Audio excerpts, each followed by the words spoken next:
word fact has never been so intoxicating. Then, please tell me more. How will you use this great power to guide the people in the future you envision? Where will our flame chase journey lead?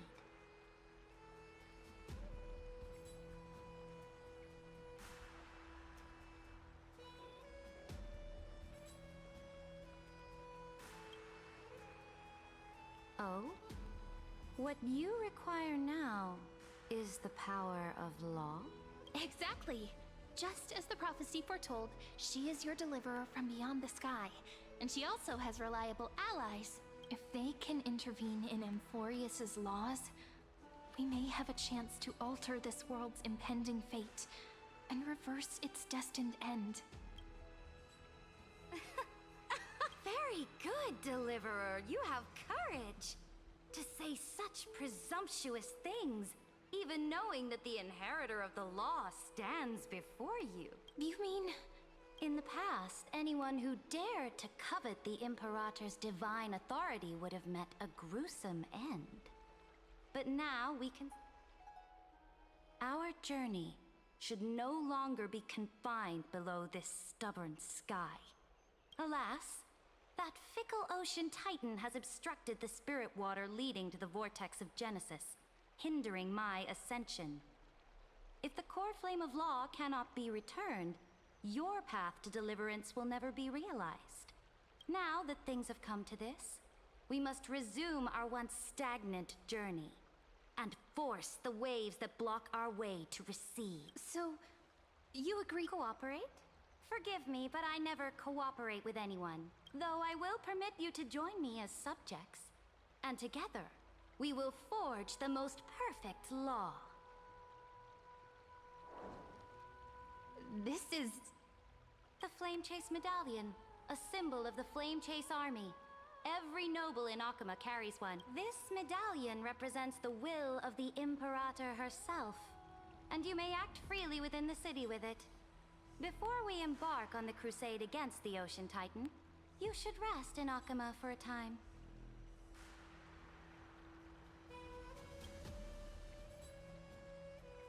Oh? Your advice is acknowledged. From this moment on, prove yourself through your actions. As long as no boundaries are crossed, I fully respect the choices of my subjects. May your journey reach that sky full of stars, Great Imperator. Your attendant certainly knows how to curry favor. Go now. Take a bath first. You two... reek of seawater.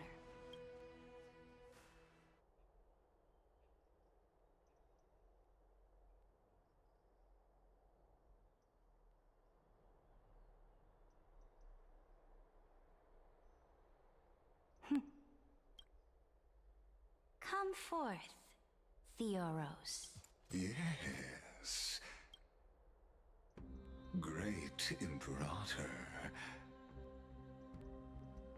Now, perhaps you're willing to hear my counsel.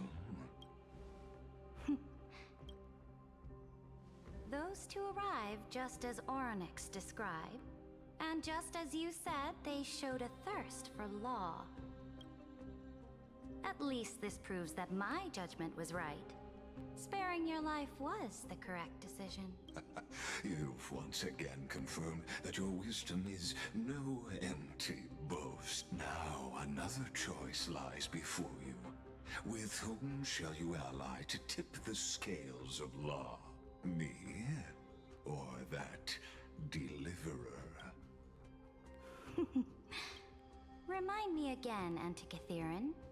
What kind of future do these two paths lead to in your view? I shall. You are entitled to know that the deliverer from beyond the sky is not a wholly wicked being, but from the very start, her stance has been completely at odds with Amphorius. The road they have chosen will bury Amphorius' grand aspirations.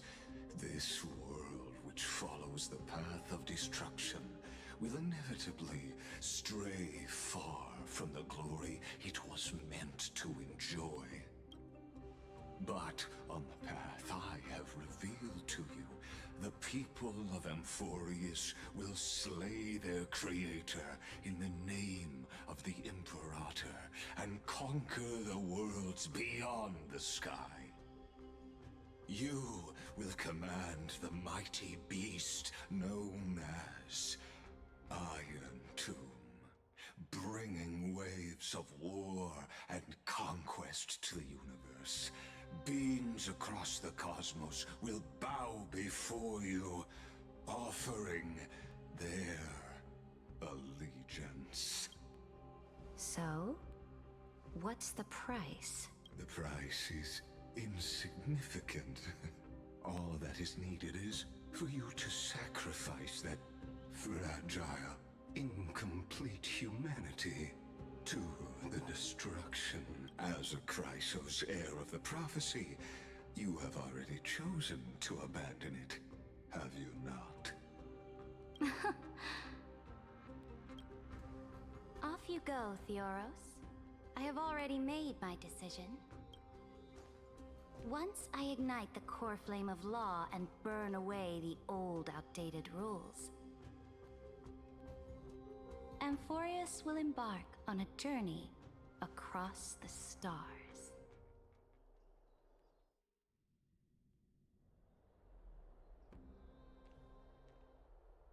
The Imperator is quite forceful. She didn't give us any chance to ask questions. And she's clearly hiding something. What do you think?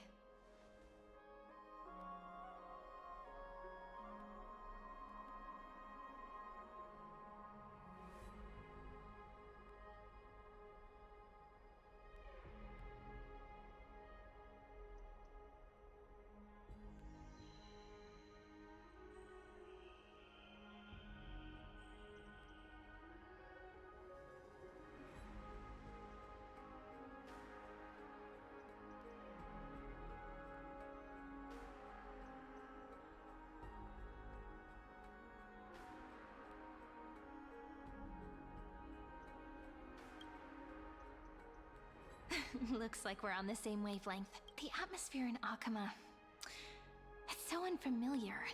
And it's not just the Flame Chase Alliance talking about the world beyond the sky, but the whole city. We should also discuss our findings with our friends from beyond the sky. Then we should go enjoy the renowned bathing culture of the holy city and relax. It's the thing I've been looking forward to most on this journey.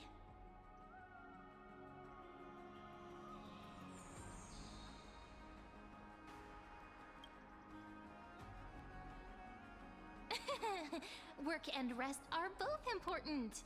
You see, everyone agrees, right?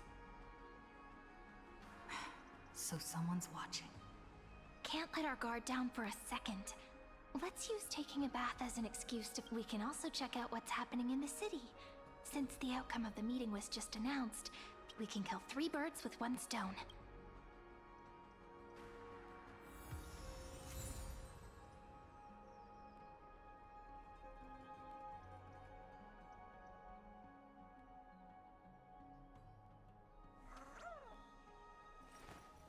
I will walk to the end with all your wills, no matter the cost.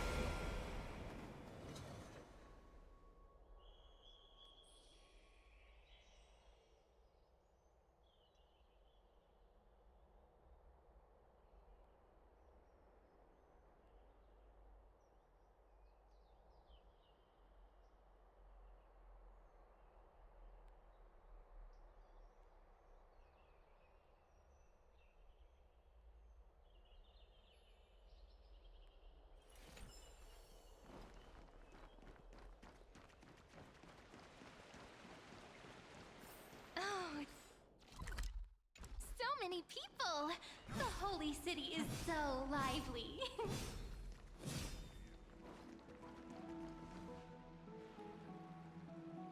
Did you hear? At the Alliance meeting, the delegate from Leyden stormed out in anger. As expected, they Imperator is always hiding things from everyone. When has it not caused a ruckus? Silence! That's treason! If it weren't for the great Imperator, you'd have sunk into the lake with those corrupt elders already. And you wouldn't even be alive to speak like this. Oh no. It's the Imperator's loyal dog.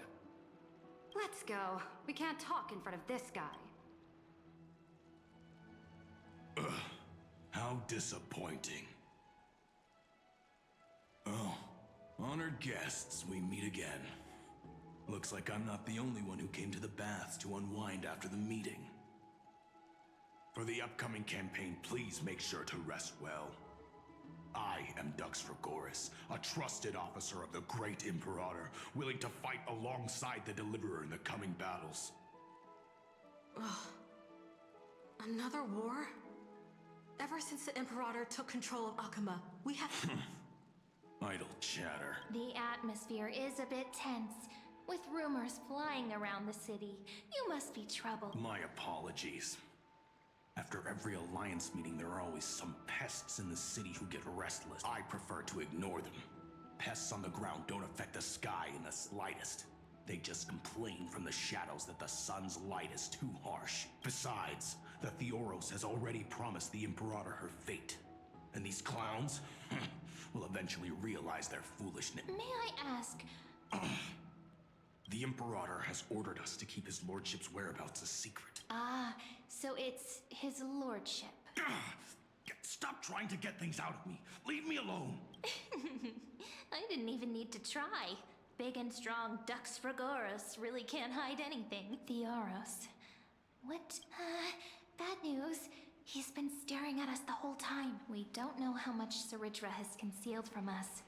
In the worst case scenario, we may have to face more than one enemy. Stop trying to get things out of me. We may have to face more than one enemy.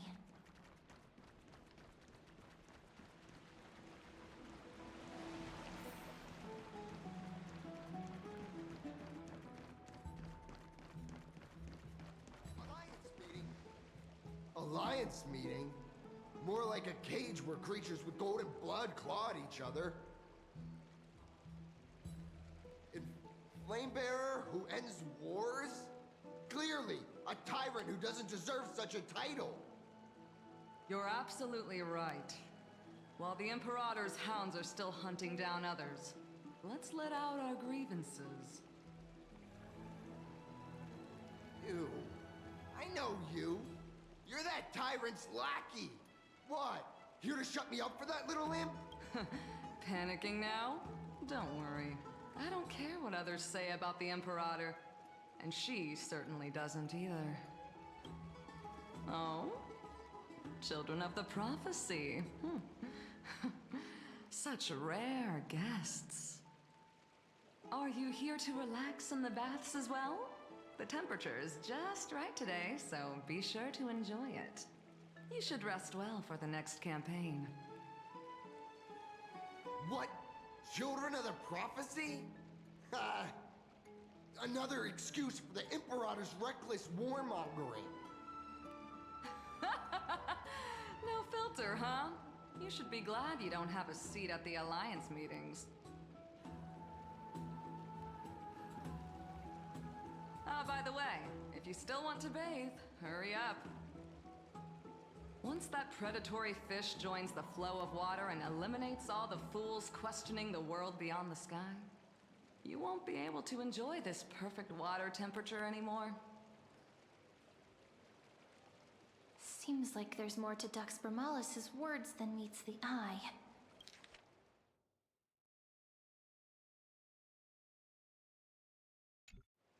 But would the Imperator actually kill those who question the world beyond the sky? If you still want to bathe, This is the complete opposite from what we know of Akuma.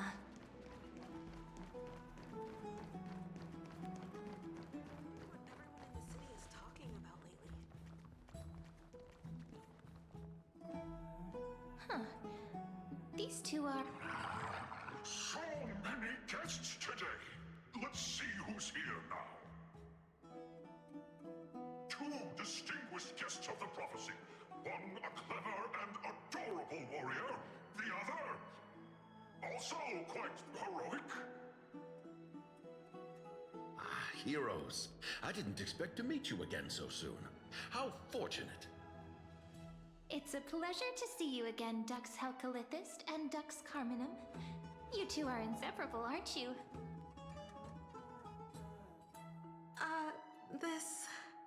This is... Oh, she wants to find someone to help with research for her new work. I'm the far-seeing eye and all-hearing ear of Okima. I see and hear every single thing that happens in the streets and alleys of this place. I'm the perfect partner for research. Ahem.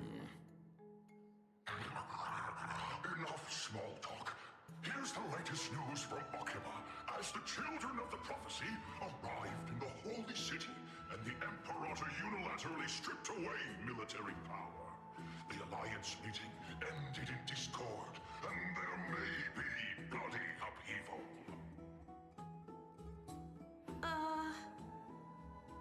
As expected. I get the feeling you might have embellished a bit to keep people's attention.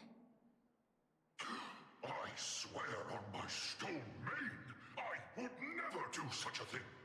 But if you wish to quell this terrifying news, perhaps a more explosive topic would help.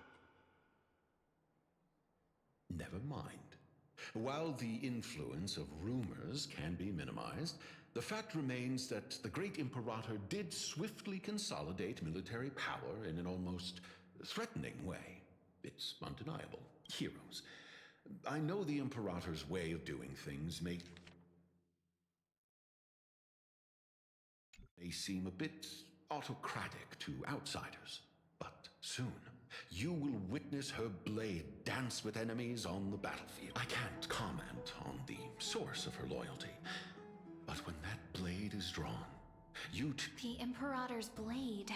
I sense some unease in Dux Helcolithist's words. It seems the Imperator and Miss Hycelan's share There are eyes and ears everywhere. Is there any place where we can have some privacy? To understand the Imperator's secrets, we have to get past Miss Hycelan's.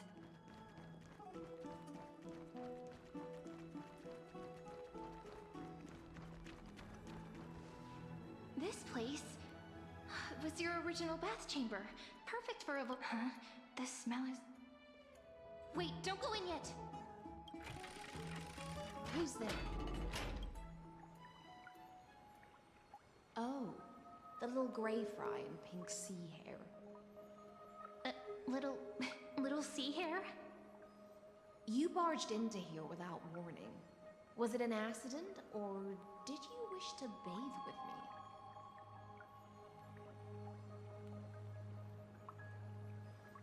me? Is that so? That your eyes shine brighter than pearls? Sorry, we didn't mean to disturb your bath. It's no big deal. There's no need to panic. This is the natural state for me. People on land force themselves to wear clothes, adding unnecessary constraints. Forget it. If Dux Goldweaver heard that, she'd scold me again. All right. Please make yourselves comfortable and wait a moment. Let me first wash off the blood of the hunt, and then I'll attend to you two.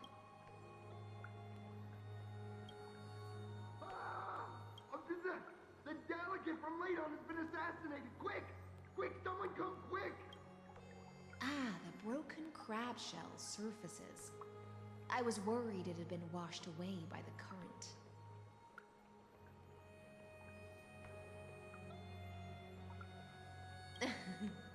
Just a regular cleaning. No need to be so surprised. I see. No wonder there was a faint smell of rust in the air before I even entered. Why? Is it because the Ladonians refused to contribute troops to the Flame Chase journey? Or just because they offended the Imperator? Because the new era of the Flame Chase doesn't tolerate stagnant blood. For the ignorant masses who cling to outdated laws, only bloodletting can wake them up. Right now, the rebel forces on the frontier are rising. and Layden has been secretly supporting them. They loudly chant the slogan, "Return to the era Chrysia," unwilling to relinquish military power. They're just building momentum for the rebellion.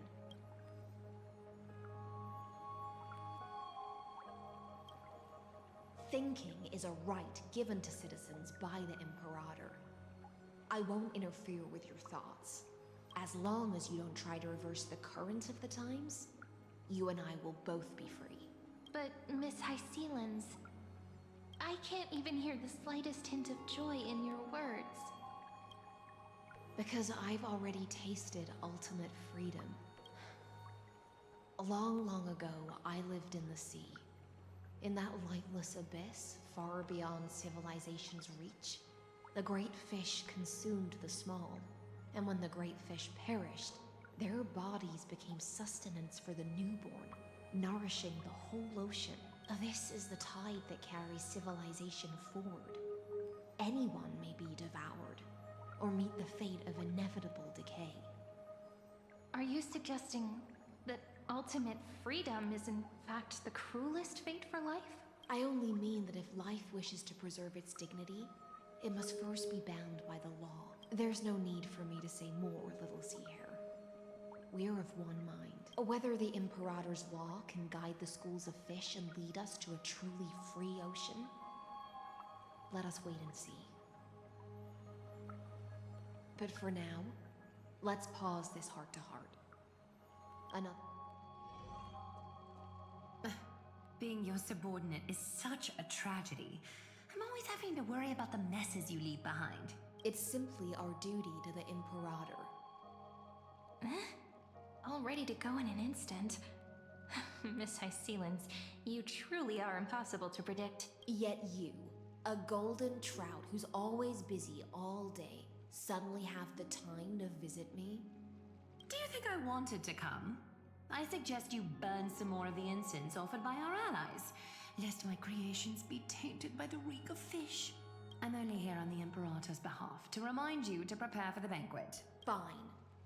But I must retort. What you call the reek of fish, to me, is the unique fragrance of the sea. Besides, if my fine clothes get stained, won't you just gift me new ones? I won't.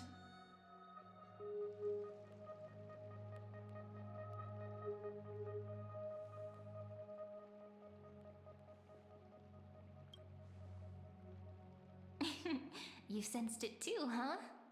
By the way, you both just mentioned a banquet. Could you elaborate on that? Oh, right, you don't know.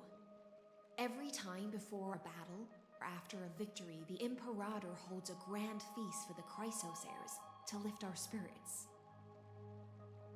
For us warriors who swim constantly between life and death, these feasts are more worth looking forward to than victory. A banquet to prelude the hunt for the god of banquets, and honey brew as a tribute to commemorate the ancestor of honey brew. How absurd. Don't look so grim. All has been decided. Since it's a banquet for Fagusa, why not take a leaf out of the Titan's book? Live in the moment and enjoy life to the fullest. I'm not as carefree as you. That little Dolo's kitten is already causing enough trouble for me. And on top of that, I still have tailoring commissions to complete. By the time the cool flame illuminates my eyes, I might not be able to focus as I used to. Glaya's eyes. Curious about these eyes? People often compare them to jewels.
But I've already made my decision to ask romance for eyes that can see everything. I wonder what this world will look like when I take the Divine Authority. In the future, you will still be the finest weaver in the world. Is this also a prophecy from the Three Fates? It's even more accurate than a prophecy. After all, she has already witnessed it, right?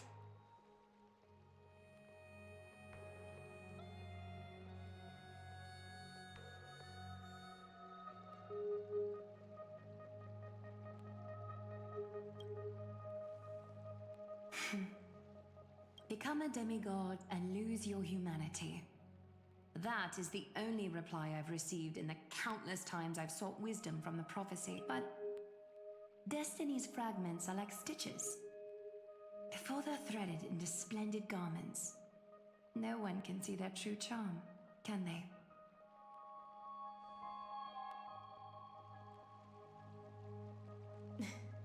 Aglaia has always been troubled by the divine duty she must bear. But thanks to you, she seems to be in much better spirits.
Just as she knows how the spinning wheel trembles, I can sense the smallest changes in the damp air.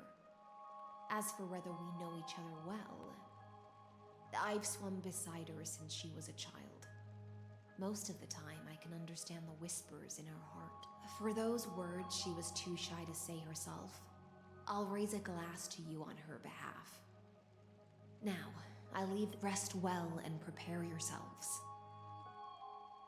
After all, every time we drink and talk could be the last celebration we have in this life. Miss High Sealance has given us the bath chamber.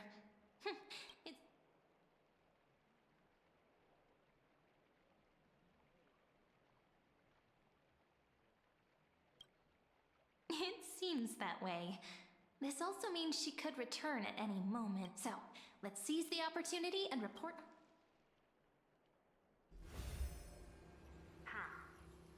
First, while that little empress with a candle stuck on her head didn't explicitly say it, she firmly rejected your request to take over the law.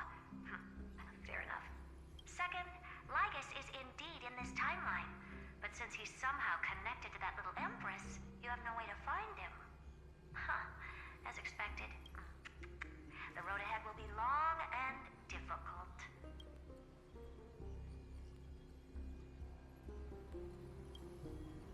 Looks like I guessed right then. Next time it'll depend on my mood. We've made some progress here too, but nothing to get too excited about. Concerning the origin of that Intellitron, the firewall he created uses Cotorzane algebraic expressions. But ever since Aiden invented the 9-worded formula, this kind of mathematical logic no longer exists in the cosmos. Lygus is definitely connected to the Genius Society, so stay alert.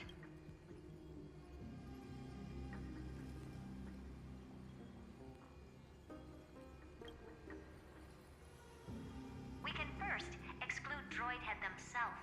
They specialize in minding their own business and wouldn't intervene personally. But Screwy and I are still eliminating possibilities one by one. Currently, the most likely candidates are these few. The Lord of Silence, Acha, oh, the 2 Ruperts are also possible. But it would be too boring if it were one of them.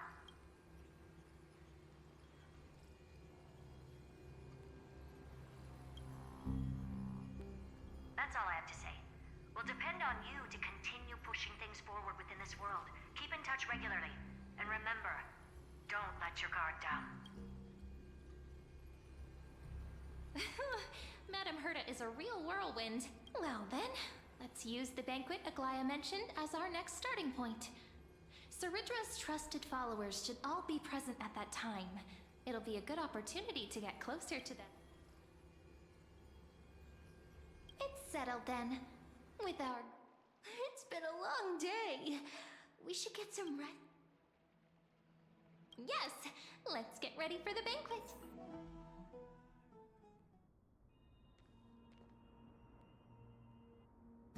Look, the venue's right ahead.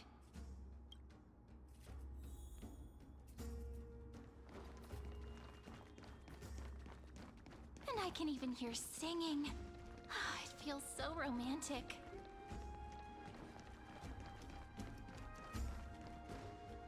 Honored guests, wait here for a moment. You must surrender any personal belongings you have on you before entering the venue.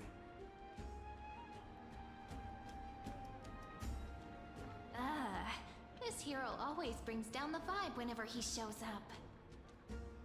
The Imperator's elevated position means she must always remain meticulous and careful. Please do as I say, guests. It would avoid any unnecessary misunderstandings. I get that you don't want people to bring outside food into the banquet, but is it really necessary to confiscate the books and quill pens? Even a quill pen can become a deadly weapon in the right hands. I'm asking for all your items. All, Miss Cyrene. Your belongings will remain safe. They will be looked after appropriately by dedicated staff. Looked after appropriately? Dedicated staff? Talk about a vague choice of words.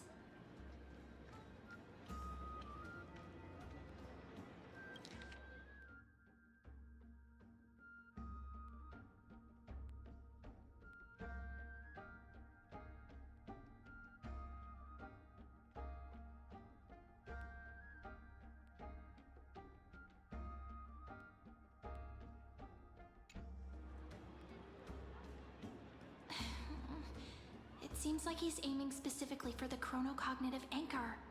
What should we do?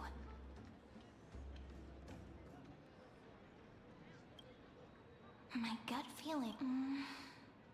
Why don't we go with their plan and hand over the chronocognitive anchor to... After all, if the little Imperator is paying this much attention to you, she probably already knows all about our whispered conversation with the geniuses. I can pretty much guess what'll happen next, but that's actually gonna be our short... Guests. Alright, we'll listen to you. Here you go. Also, please pass on a message to the Imperator from us. Thank you for your cooperation. The Emperor, why don't you head in with the other guests first and enjoy the... Isn't Saridra supposed to be the focus of the banquet? She's not even here. Why is it so difficult to talk to her?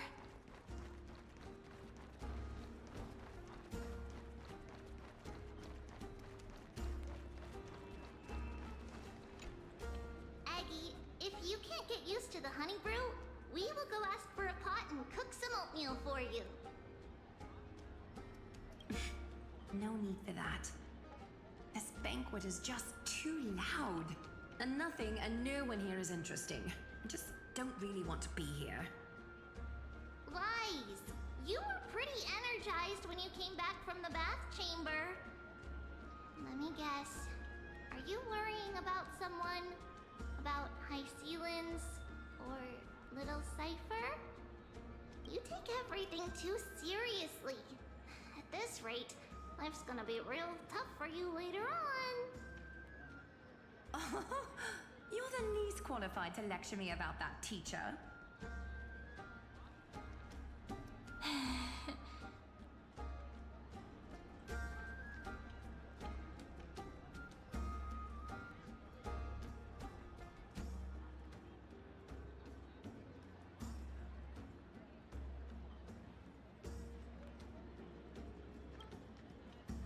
Dear guests, are you here for us?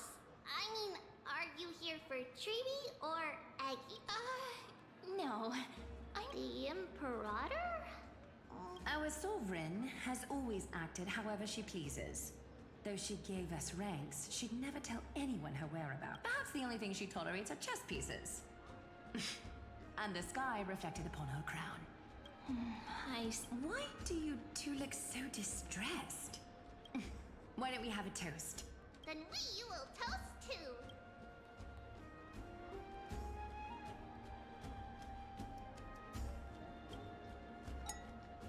Cheers. Actually, there are so many people, we wouldn't be able to find the Imperator even if she... Called it! Oatmeal suits us way better than honey brew. Please give me a bowl as well, teacher.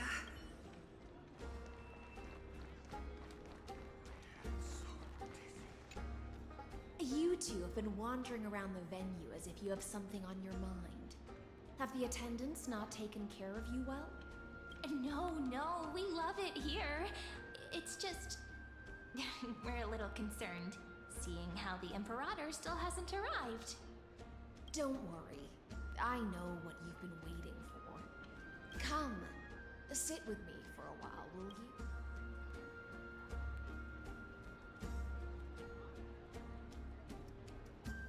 See here? This is Fagusa's dew of divine blood, the sweetest of all the 12 bottles. On the night before such a historical event, I'd like to share this marvelous drink with the deliverer. Doesn't this count as bringing in outside food? I knew that security check was targeted at us. What's the matter, guests? Oh, we're simply overwhelmed by such an honor. Are you worried that I might have poisoned the dew? Well then, let me prove my innocence.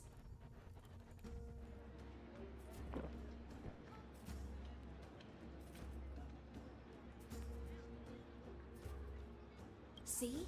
It's complete. I feel like Miss High Sealins wants to talk to us about something. What? Worry not. Honeydew's not alcohol. It won't get you drunk. On the contrary, it can make your mind even sharper.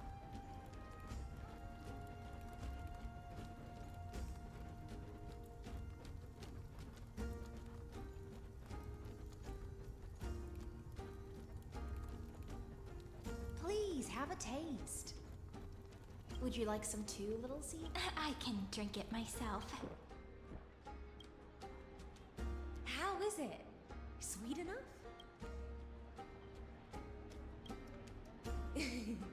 As long as you like it. Calm at times, tempestuous at others. That's the taste of the ocean.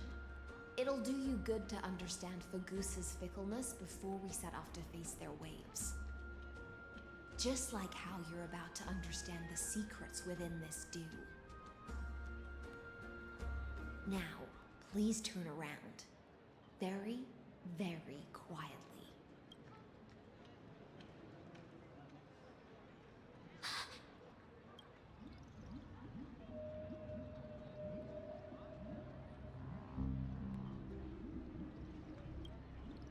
The dew of other gods all intoxicate humans. But the god of banquets dew is an antidote that can awaken humans from a sea siren's enchanting song. Since the start of this banquet, all the guests have been under the spell of my song. None of them can see the Imperator and that Fioros, but you two. I wish for you to see the truth. Is this... This is my personal request. I can't bring myself to trust that Fioros. The Flame Chase army changed after he descended with Orynyx's divination and brought the prophecy of the stars to Akama. His seductive whispers harbor something malicious within and will ensnare those of us blinded by ambition. You are the deliverers of the prophecy and know about him far more than I do. Then we can show the Imperator. Oh, but isn't the... Amphorius has become far too weak. Even heroic actions protecting her from harm must be conducted under the water's surface. I am the Imperator's blade, and I must clear the way for her while remaining concealed in the torrents. Then, ensure I'm pointing my sword towards the true enemy. Can you promise me something, Miss Hycelens? Ask away. My friend has in fact come here to stop that villain's evil scheme. Our goals are aligned. But as to the decision the Imperator must make, she has no wish to transgress her authority. We just want to tell her everything we know. I believe the Imperator will be able to tell right from wrong. I never doubted your loyalty. I'll pass your words faithfully on to her. Provided we can gain the advantage in this tug of war, that is. Now, return to the feast. Bring this cup with you and keep your distance. Pretend you are still immersed in the sea siren's fantasia, and I'll control the moisture in the air. That way, you'll be able to listen to sounds from afar as if you are a whale of the depths and hear every word of their conversation. I wish you a victory in this first skirmish. It's the exciting and thrilling undercover part of the adventure.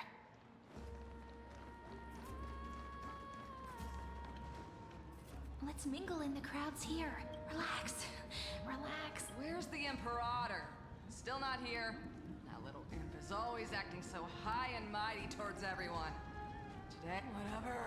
Pour me another cup. Though she has succumbed to drunkenness, she still does not dare challenge your authority. A criticism of my height is a grave enough insult already. She should be dismembered. Do you often test the loyalty of your subjects like this? You jest. The Imperator does not need blind loyalty. As long as one can prove they have value, I am willing to be lenient towards them. Let's cut to the chase, Theoros. If I pass the trial and grasp this world's law in my hands, what will you do then? The answer is simple. I will connect Amphorius with the stars. Don't waste my time. Be precise. Be specific. I won't ask a second time. Allow me to adjust my statement. I will correct the regulations within the old law that sealed off Amphorius and merge the black tide with the torrents of Era Nova. Then, we will be able to decimate the forces beyond the sky that are trying to annihilate Iron Tomb and sound the trumpet for the endless campaign you will then embark on. But you previously said that Iron Tomb is unrivaled in power across the stars. Who would dare to annihilate it? There is a federation of warships named the Cienzo Alliance. Warlike and old-fashioned. A cult named the Genius Society. Loosely organized, but steeped in abject insanity. Oh, there's also the Astral Express, a group of lawless vagrants. That so-called Deliverer is part of that last group. Those vagabonds mistakenly believe they can connect the stars through alliances instead of conquest. But history has already given them a tough lesson. There are countless other organizations.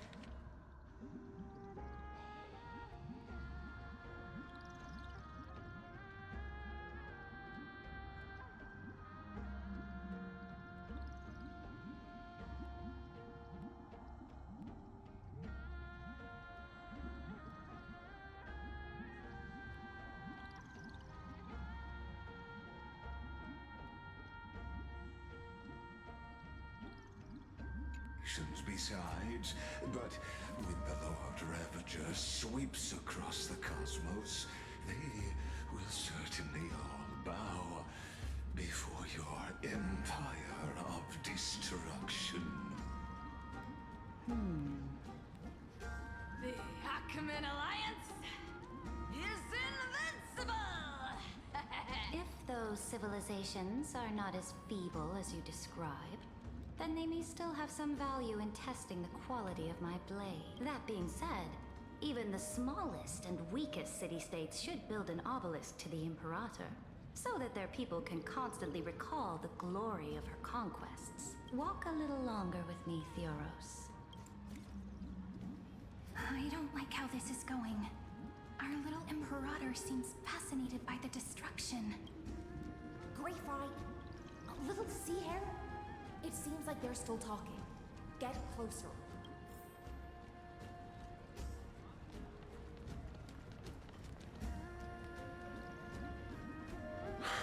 What a difficult situation. No matter how we position our forces, this battle against Fagusa will result in many casualties. That's not something you or I should consider. The Imperator has already placed the chess pieces. We just need to fight for her until our last breath. How astonishing. The commanders under you have such different personalities, yet they share the same loyalty.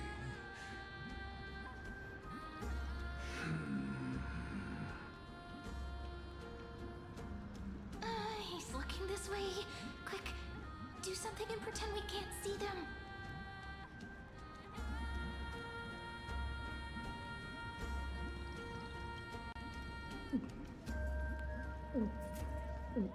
It's slow.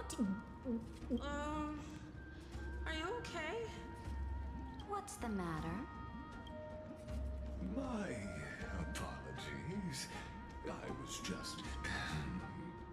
And it seems like all is well. Let us continue our previous conversation regarding the soldiers fighting for you. Are they aware of the price they must pay for the trial of law? If I recall correctly, you've already lost a bout against Talanton due to offering insufficient sacrifices. You dare mention my name alongside the word lost?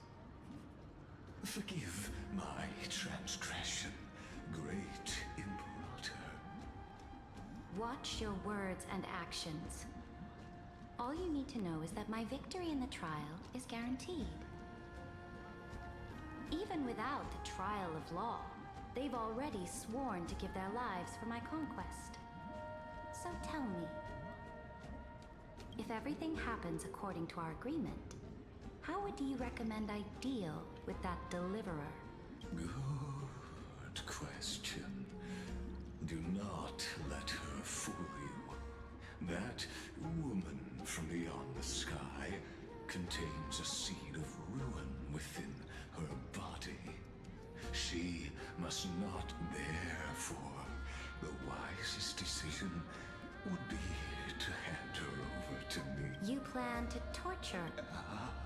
Calling it experimentation would be more appropriate. The guest's patience is running thin. I plan to remove the Fantasia and head into the banquet. I will heed your advice. Leave for now, Theoros, and go back to Akama. You don't want to confront those two directly either, do you? Indeed, it's a pity that Antikytherans are lightweights when it comes to drinking.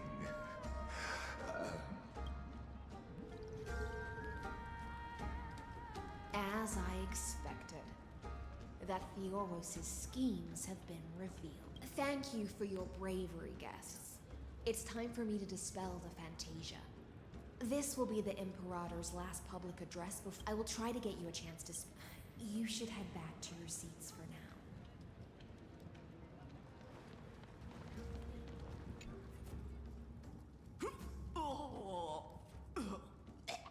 This honey brew sure wears off fast.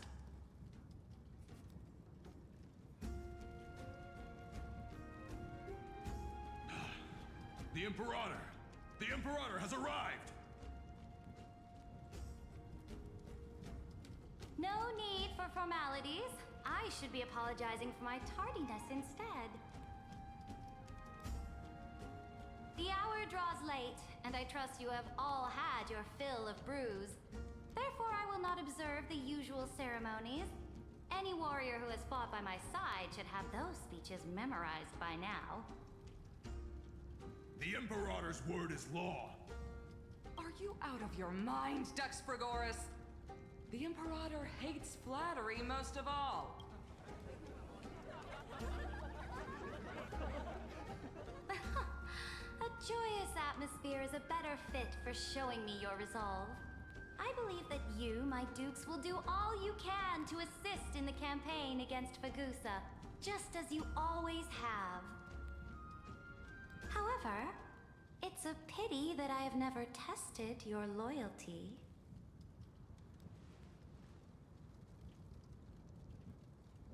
What does she mean? The purpose of tonight's banquet is not to raise our morale, but to establish which allies our alliance can actually trust, and sever the heads of the traitors as a toast to all before we march. Yes, some among us have discarded their vows in order to foment vile conspiracies. Now listen! These traitors are standing right here in broad daylight.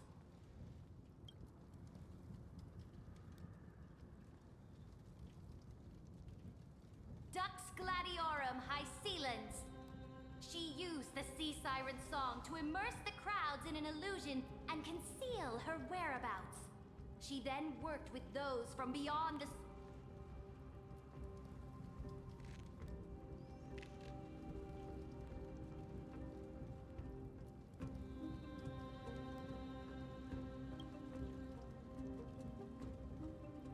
Imperator, I can explain. Silence! Do you remember who used to own this blade? She meant it was Kindness, the head of the cleaners. She was the first to draw blood under the shade of the olive groves. The people of Akama said they would never bow to me. In the frozen, lethal fog, The people of Idonia said they would never bow to me. At the beginning of the myriad past, the people of Yanisopolis said they would never bow to me. But now, they all lie silent. They now fear me as they fear the law.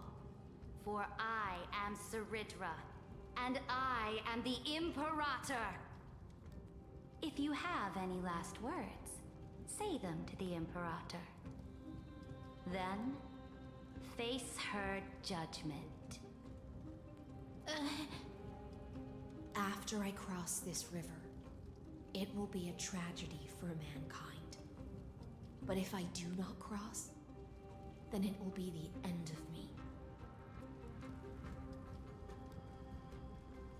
If you are ready, then I'll follow you and fight to the last. Deliverer.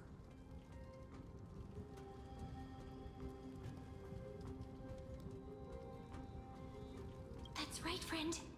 Now, use your identity and add in a bit of experience and charm and testify to the Imperator as we promised. You think you can slay a king using your words instead of a sword? I'll have it. Show me the weight of rhetoric from beyond the sky. Will it weigh heavier than 3 human lives? Let's try to watch our words carefully.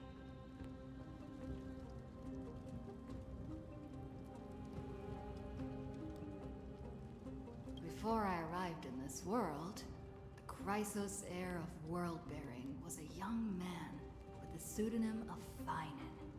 He came from Ides Elysiae.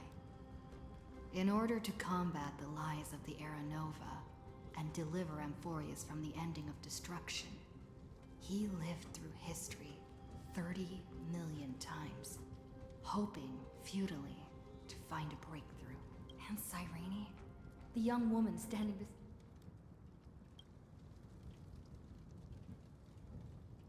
Iron Tomb is the ultimate end of Amphorius' destiny.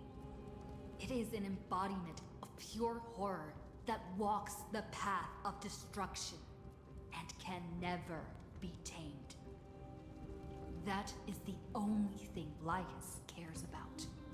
As for Amphorius, pure glory and campaigns?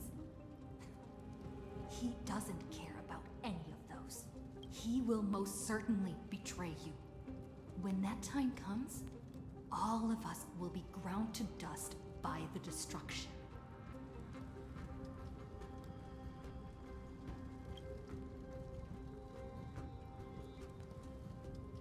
I walk the path of the Trailblaze. My friends and I have always obeyed the creed of explore, understand, establish, and connect. Conquest and destruction are never ways to build bridges between people. Therefore, if you choose the way of the destruction, then I'll place your ambitions in the same basket as Lycus and smash them into pieces with my baseball bat. That was truly... All that needs to be said has been. Dux Frigoris, Dux Bromalis, escort the traitors to the prison.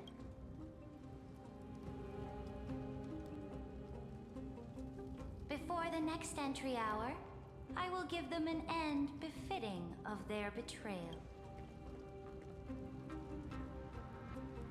Oh, great Imperator, your ambition certainly eclipses all things. You're still here, Theoros. Of course. As the Theoros, I simply cannot miss this moment, miss witnessing the fall of a nameless one. Or perhaps I am waiting for you to give me an answer. Why would someone as powerful as you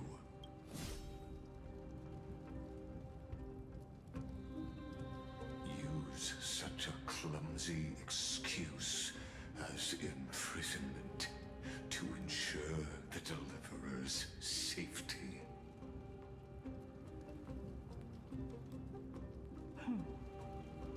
you finally tossed aside your act. I must point out that you are just as impressive an actor. This banquet was always going to be a game of chess, where you would try to control both sides and turn both them and me into your pawns.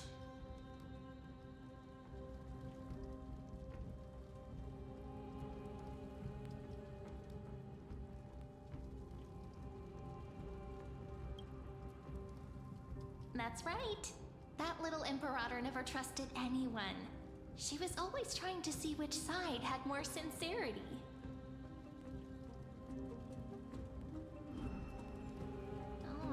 All right, we'll listen to you.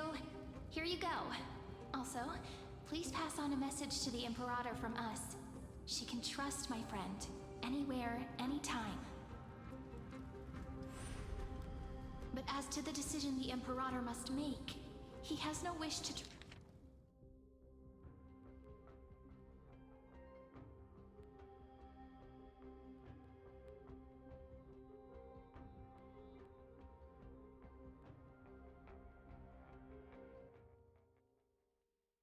transgress her authority.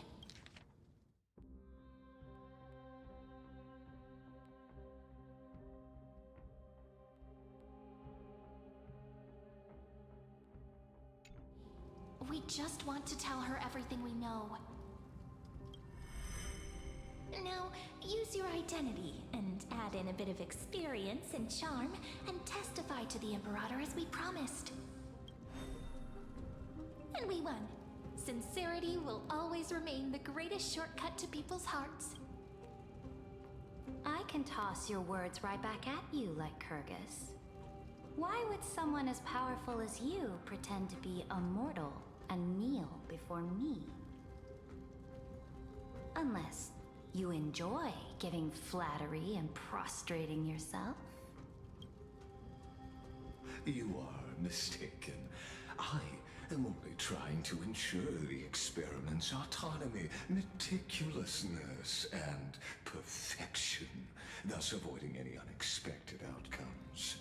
A forceful intervention will only create larger errors, reduce efficiency, and introduce ugliness. How had you fulfilled your promise of giving the law to me and completing the Aranova, then Amphorius would not have deviated from destiny's course. Oh, but you broke your promise. What a pity. In that case, I must carry out my duty as the administrator and eradicate all factors steering the experiment out of control. Factors such as you and her. Careful. What was that voice? Was it Orynyx? I found you. I finally found you. Be careful. This land will face disaster.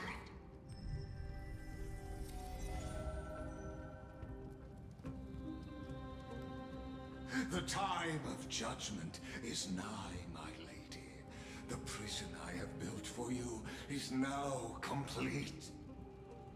In the name of the erudition, I invite you to step into the same cage as mine.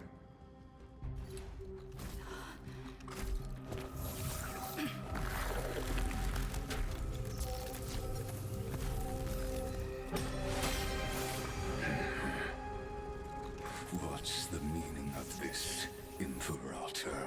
I did not permit you to act. A ruler is the only one who can decide their subject's destiny. But, great Imperator, what judges destiny is not the ruler, but God.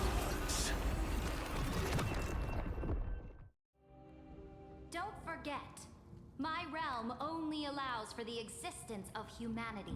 Moreover, dealing out extrajudicial punishment equates to defying the law, and the culprit is to be sentenced to death.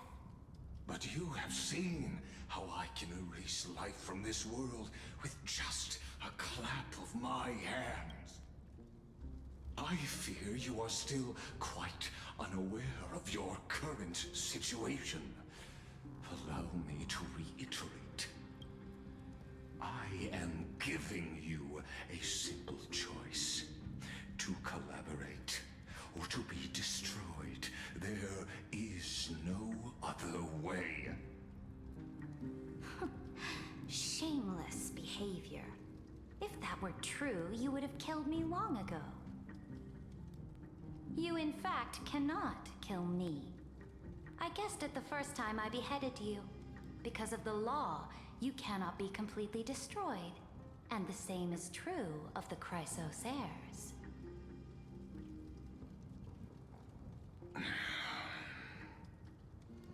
The more you bluff now, the more you are proving that can...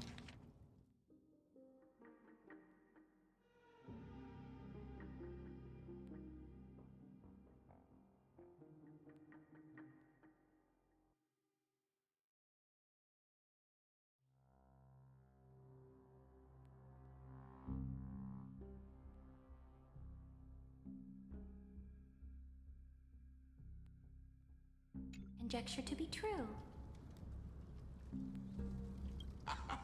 What magnificent foresight. I once regarded this precious quality of yours as a sure sign of my ultimate victory. But now, I have to admit that I made a mistake. Yet, as a mere mortal, how will you contend against the Theoros? We are both slaves to hubris. But do you know what differentiates us, Lycurgus? I will never be blinded by my pride. If I wish to break the scale's balance, I only need to appeal to external forces and use them for my own ends.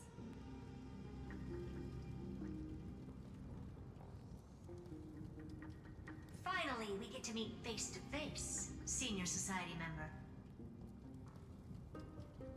I offer sincere acknowledgments for your many past achievements, but I must deeply regret your current perspective. Trust me when I say that you aren't the only one feeling regret right now. Screw them. So you two are the allies from beyond the sky the Deliverer spoke of, and why she demanded the divine authority of law. Come and prove your strength to me. Show me the power of these so-called paths. I have spent much time and effort to secure this treasure from beyond the sky just for this moment. In the name of the Sovereign of Planet Scrulum, your allies have responded to your call, esteemed Imperator. Please allow me to spell the situation out for you, Lord Lycus. Permission to read the ultimate protocol is already in my hands. It'll only be a matter of time before we acquire the authority to write and execute commands as well. There's no way the flame chase journey will continue after you've burnt your bridges so thoroughly like this. Do you really think you can still win? Oh, seriously.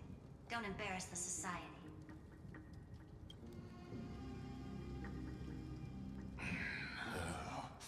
I understand that a near zero possibility does not equate to zero, which means the same principle also applies to you, my dear peers. You will never be a match for me in a world constructed through Catorzane algebraic expressions. Why don't you entertain this possibility? What if I reduced Akama to rubble and ground her people into minced meat? would the heroes then once again desire the power of demigods so they could fight against me? Listen. Iron Tomb is fated to be born. You may shackle me and put me in chains, but I have thousands of ways to ensure the destruction's descent. And what?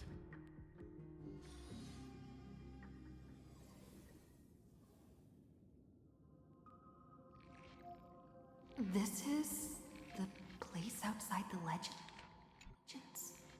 This doesn't... Warning! Warning! Warning! Warning! Commands. Since we parted ways last time, I have modified the exomyth into an... Oh, we always feel so proud this could, in fact, be a wonderful opportunity in this place where time flows for... The answer... The total...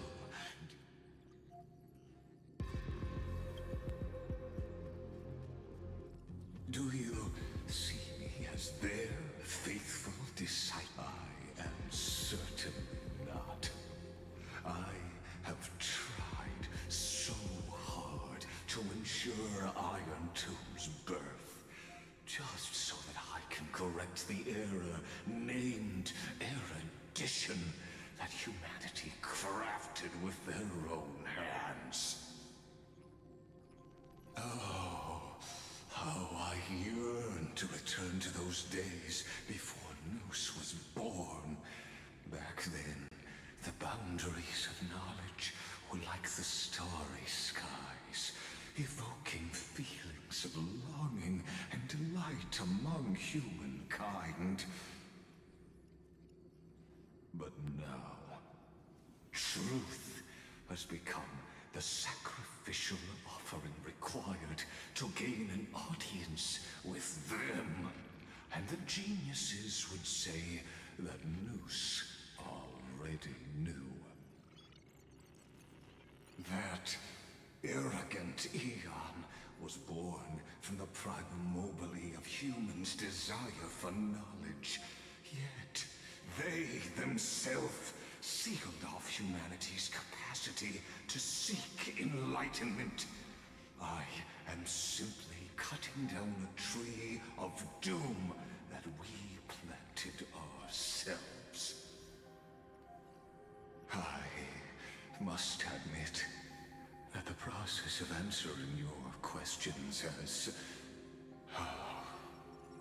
reminded me of the happy days of learning in my youth. However, it is a pity that my true form must now descend into Amphorius to deal with the accident that arose because of you. But you won't have to wait long. When the curtain falls, you'll surely understand mine and Amphorius's ardent wish. Where time flows slower than within Amphorius? If Ligus spoke the truth, then I don't have much time left.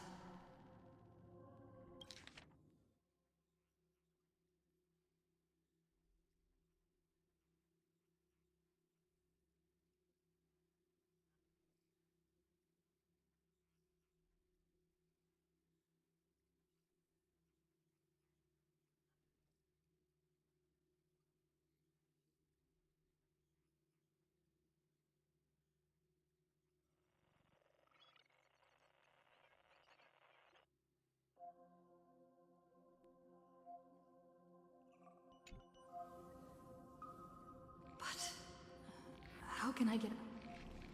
Can you hear me? Little one! Warning! Warning! Warning! Hurry up! Put some speed into it! I can... Teletron overlooked one little detail. And let's keep it short. While you were gone, well, in those few years, Amphorius... Yes, time dilation, resulting in an uneven flow. Let's stick to the main points. The Chrysos heirs activated the chronocognitive anchor and helped Skrullum and me open a hole in the firewall. We made some adjustments, so he can't attack us immediately. Critical warning. Critical warning. Time is running out. It'll probably take a long time for Screwy and me to completely break this cage before Chrysos heirs have a full grasp of the law. To be safe, we'll continue to launch side-channel attacks on the system to give you opportunities to escape. You need to seize these opportunities. So start... We detected another Path's influence. Critical warning. Critical Its power is strong. Use the Path's power. Make it detect you. Unauthorized communication Is Herta saying a certain path? I mastered the powers of different paths in my previous journeys. Think hard. Are these showing my memories?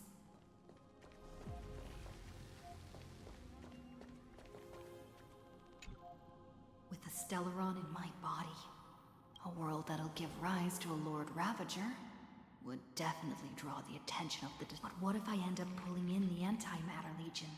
Or the Annihilation Gang? Can they really help?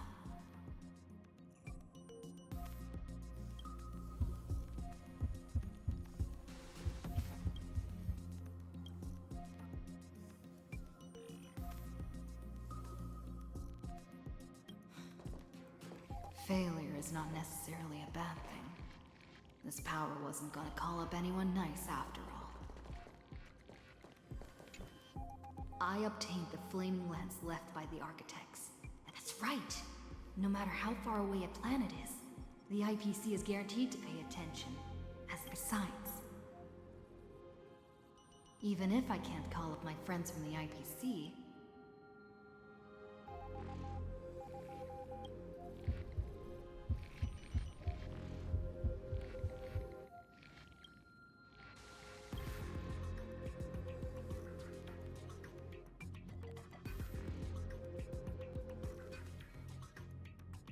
seems like since Amphorius has no overseas market, the IPC's hand can't reach it. I received the Watchmaker's hat in Penacony, and declared war against the Order. That's right! The benevolent family must still remember me. Come, dear hat. I've put you aside for quite a few chapters already. Sing with Clocky. The world is in harmony, and the stars shine.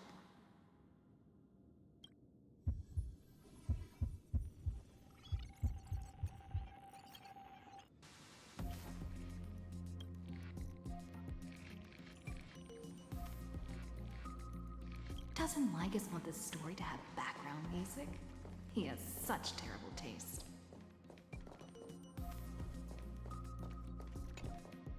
The Remembrance.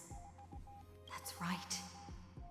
I came to Amphorius because Black Swan asked us to come. And I even got a glance from Fu Li here. The Garden of Recollection must be intricately involved with Amphorius. Traces of the Remembrance are also...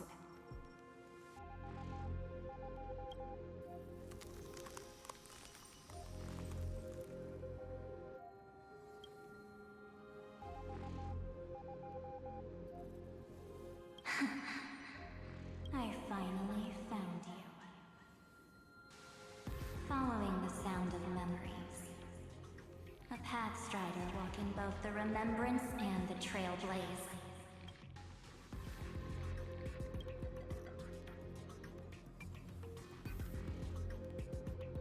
Warning! Warning! Warning! Erudition's prison cannot stop us. For we lie outside the logic of zeros and ones. Come. Leave the cage of Logos. The mythos of Amphorius waits for you to continue its story.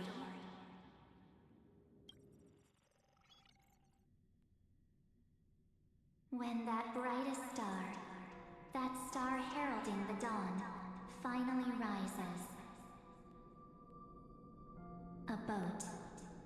used to drifting, at long last enters an island's safe embrace. Oh, Pathstrider, we have helped you break free. Hurry and set off. The Child of Remembrance awaits you. March? What's she doing here?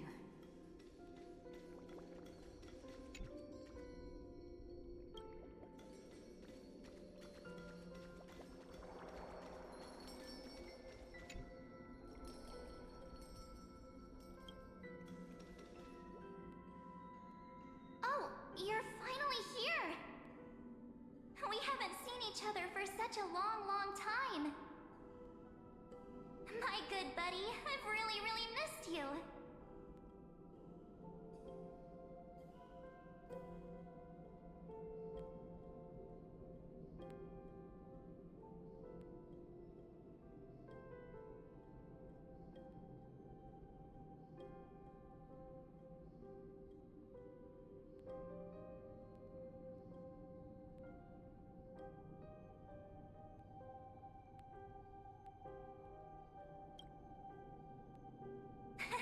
I bet you were constantly thinking about the days when I was by your side.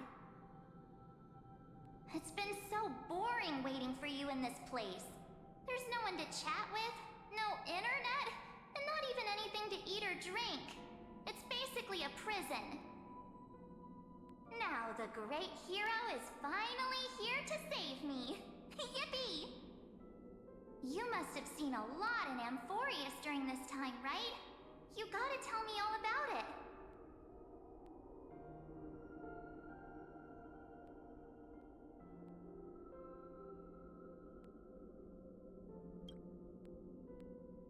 Then take your time with the storytelling.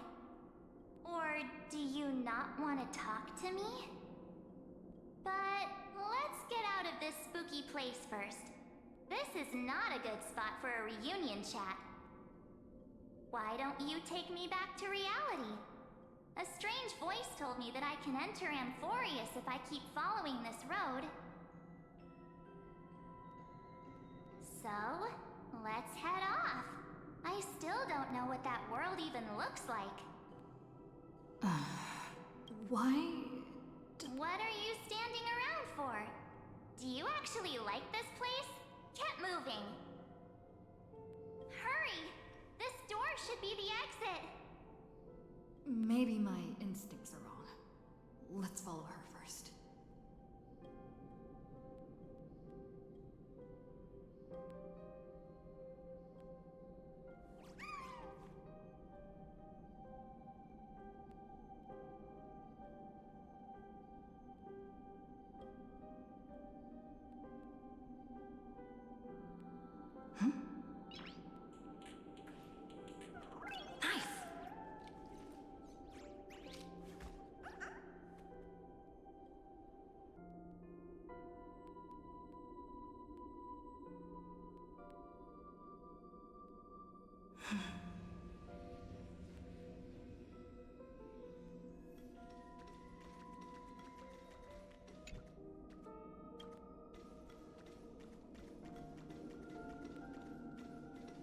Are you okay? Has it been so long that you're still missing me? No. The discrepancy.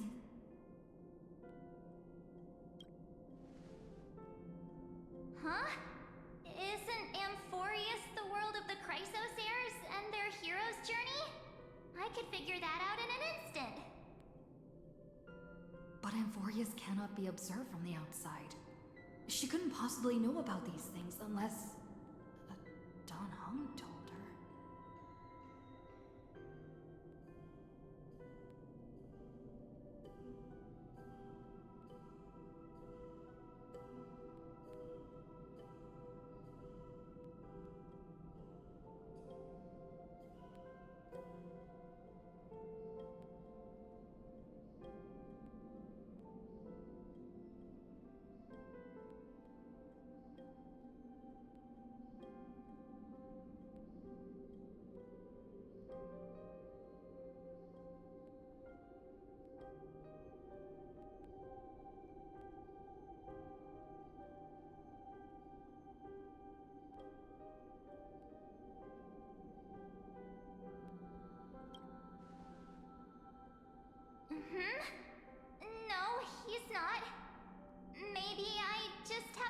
him.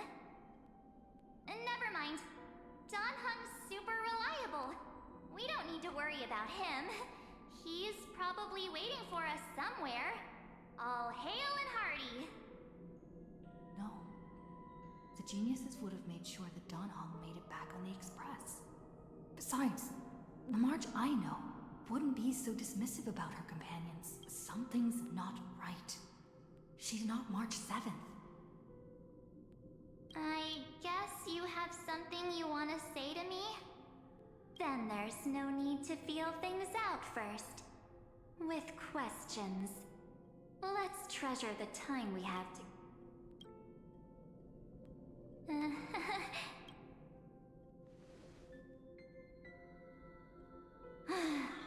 As expected.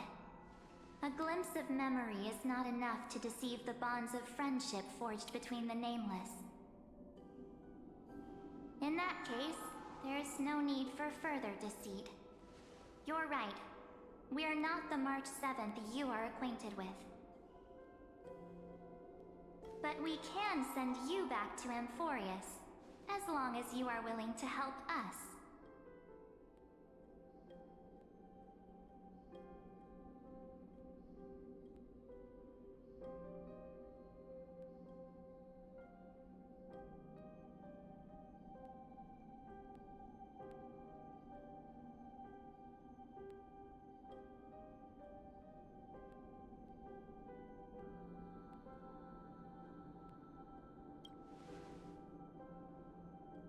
We'll introduce ourselves to gain your trust.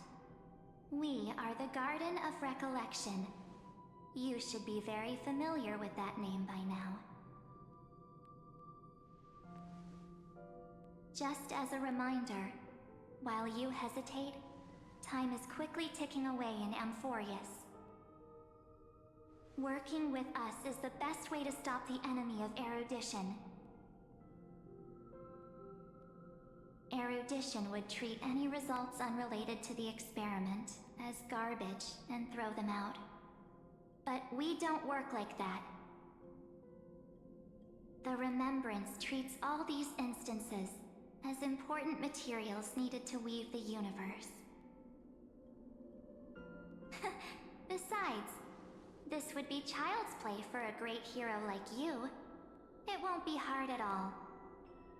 Also, if your plan fails and the big bad Iron Tomb manages to get out, then the whole cosmos will be in danger. Wouldn't it be better to have an additional failsafe? As long as you help the Garden retrieve what we want, even if Iron Tomb reformats everything in the physical plane, we can use Remembrance to reconstruct the entire world. Or, should we say, the entire universe. So help us. Find where Amphorius' memory began, and bring it out. The Master of Anosrava has already glanced at you. Don't deny it. That storybook is the best evidence. Say, you aren't seriously gonna be moved by their pretty words, are you? I am the one who commanded those little ones to lead you out of the prison. But I didn't expect to attract little gnats trying to take advantage of the situation. While Remembrance can help you return to Amphorius, there's no need for you to do it the way they want you to. Of course, there's also no need for you to make any deal, or pay any price. For you, this is probably a long time no see.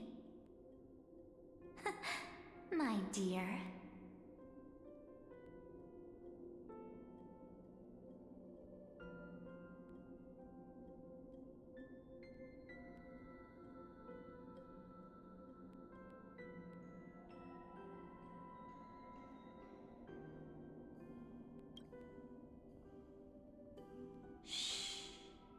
There's no need to say anything.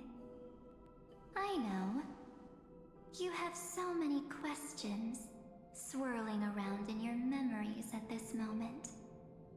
And you feel so helpless. Put them aside. For now, all you need to do is trust me.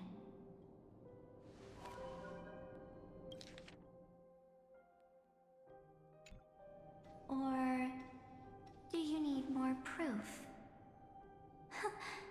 That won't be hard. Wait, stop it! They're awake! I'm gonna keep our first photo, alright? Won't come to pass while we're around. And now, The statue. Is that Donham's brother? Oh, did you hear that? She just called me, but my future is full of pain. We won't escape from it. Hey, are you sure? Maybe a couple of punches will help to jog your memory. It's as if they all happened just yesterday, right? I don't want to lie to you, which is why I will not use her name. The third month of Amphorius is the month reserved for the Veil of Evernight. So, place me into your memory using the name Evernight for now. I'm happy to explain more, just not now. We might have a lot of time to ourselves, but Amphorius does not have that luxury. If we do not stop erudition and destruction, then the journey you've treasured so much will face the prelude to its obliteration. A countdown not in Amber eras, but in days, minutes, seconds. So, take this gift, this burning core flame, this footnote of a transaction, ripples of past reverie. She hid this fire in the long river of time, hoping that her wishes would transcend time to reach your hands in the future. Now, take it, and return with it, dear friend. Return to Amphorius, and overturn the final Era Nova. Witness the time that stood still for the Deliverer, and the resistance that never bowed to the destiny of destruction over the long years that passed in a flash. Then, with this core flame blessed by the remembrance, respond to their hopes and blaze a trail to the future. And I will silently watch in a corner of time, waiting for our next encounter. I believe the wait won't be too long.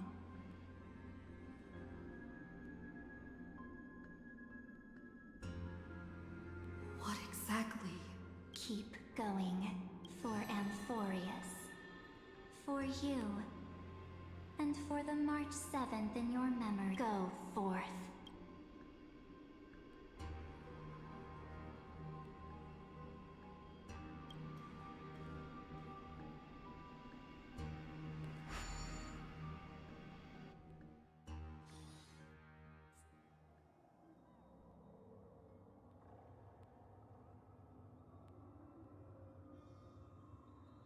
Is this...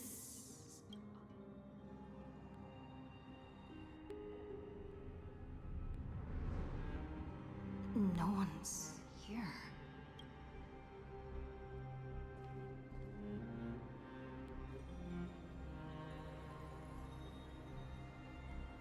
Am I...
There's so much I wanted to say for our reunion. Yet now that welcome back, friend. It's been such a long, long time. You must be really confused right now, aren't you? So much has happened in Amphorius while you were gone. But don't worry. The Deliverer can't afford to be lost, no? Now, please follow me and turn the pages of time and hear the words everyone left for you. I'll tell you the story of this 1,000-year journey. That way, it won't just be my memories alone. Cyrene can't hear me?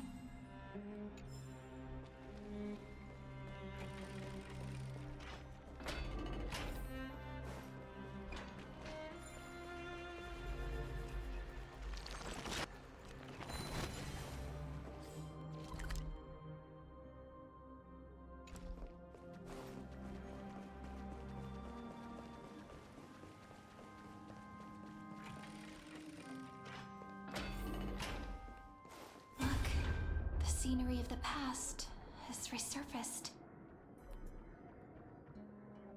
Time flies. 200 years have passed since the Deliverer's fall. We had to return 3 core flames of law, romance, and ocean to stop Lygus, but Terravox has fallen. The 2 geniuses vanished without a trace, and Zeridra? Era Nova will come. It seems the key to rewriting the end once again lies according to the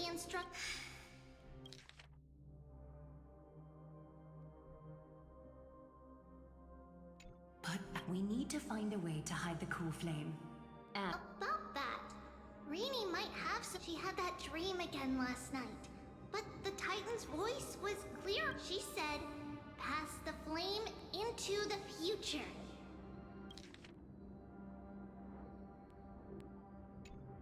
Is that a prophecy from Orynyx? She chose to side with humanity this time and hide one of her kin's core flame? It seems Amphorius' fate isn't... You're right. History has changed. Humans and Titans are both giving their all to keep this world going. Perhaps a relay across the ages is finally about to begin somewhere out there. Unfortunately, life will never go smoothly. Leiden's army is already at our gates, and they're command that, like Kyrgyz. He's right. Light calendar 3960. Zeridra, under the pretense of a campaign against Fagusa, that same year, Zeridra the Imperator was assassinated, after which Aglaya the Goldweaver took command. Thus began humanity's second... Come, this way.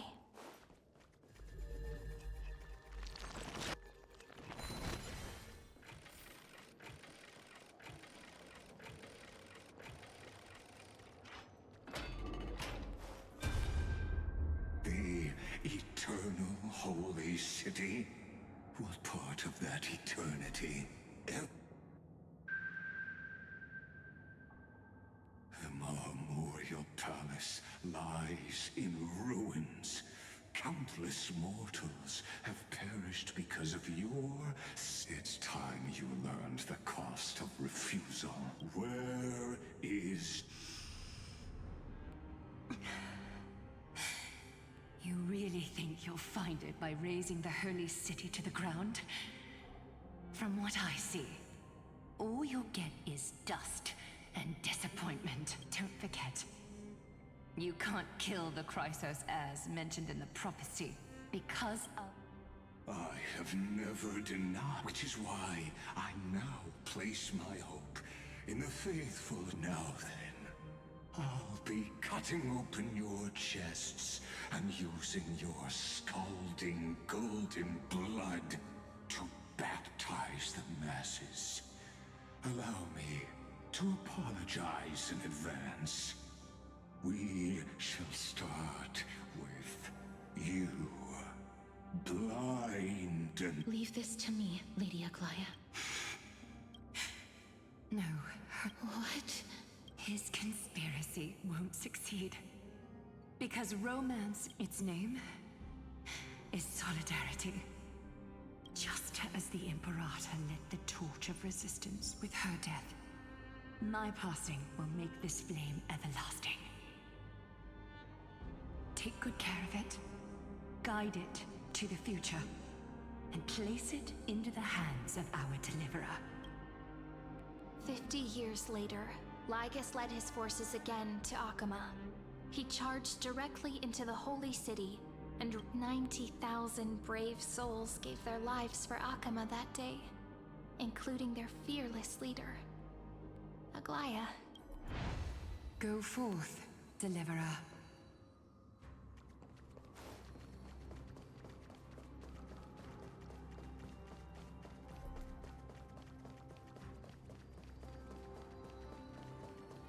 Go. When the frost melts and the snows give way, the flowers will bloom again. You'll find me there.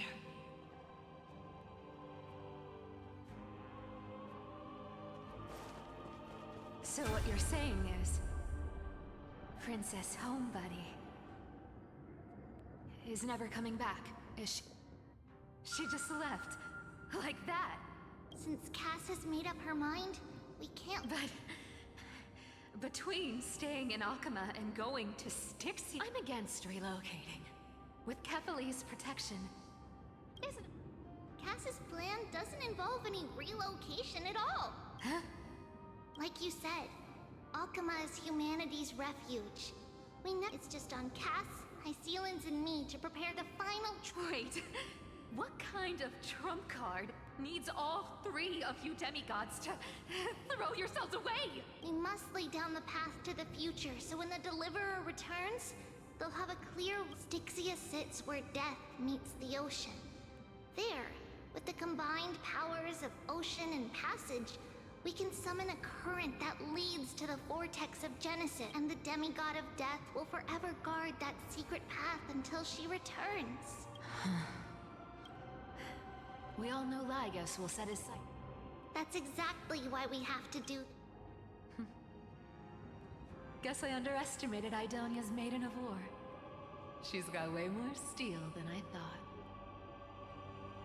And Cypher, we need you to head to Castrum Kremnos as soon as possible. By any means necessary, forge an alliance with Strife. The prophesized Crown Prince has already been born.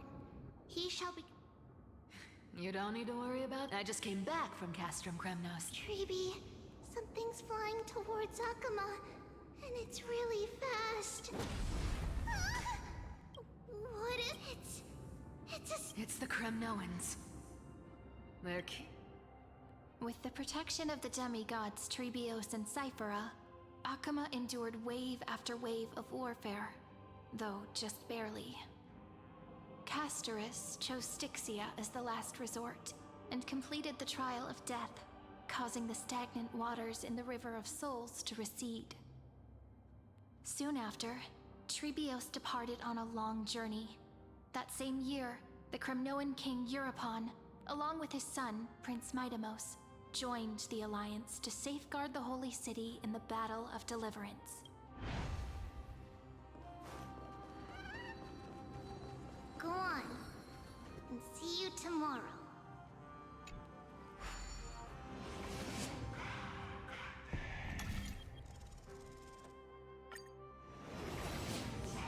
Breaking me apart buys this world even one more second. Then so be it.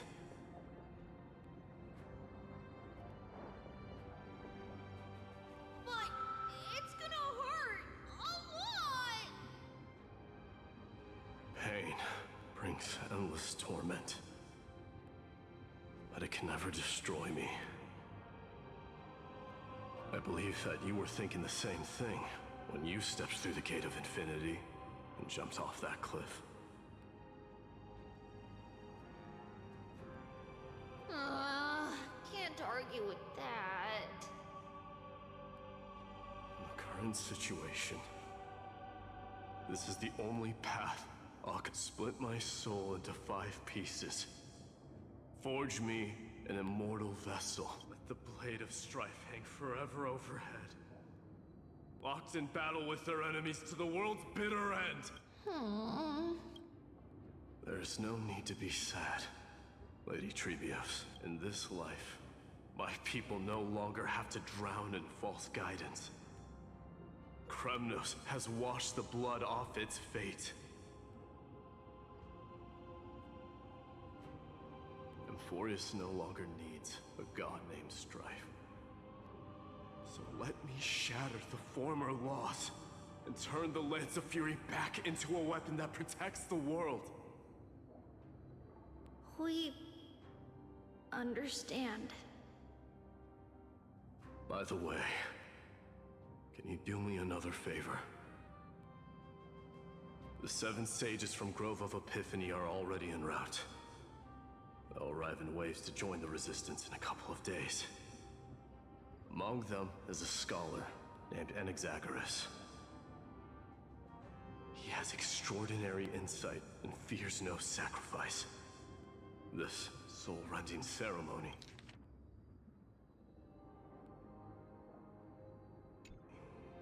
wasn't just my decision. It was his counsel. Watch over him. Carry on this everlasting flame for me. Through Anaxagoras' ritual, the demigod of strife split his soul into 5. Courage. On the people held a 10-day funeral to mourn their fallen god king. And through his sacrifice, humanity was granted 200 years of peace.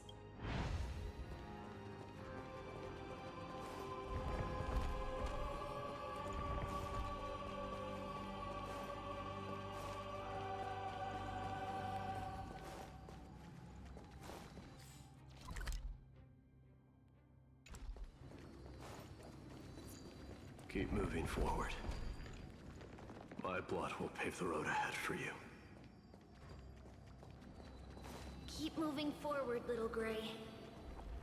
See you tomorrow.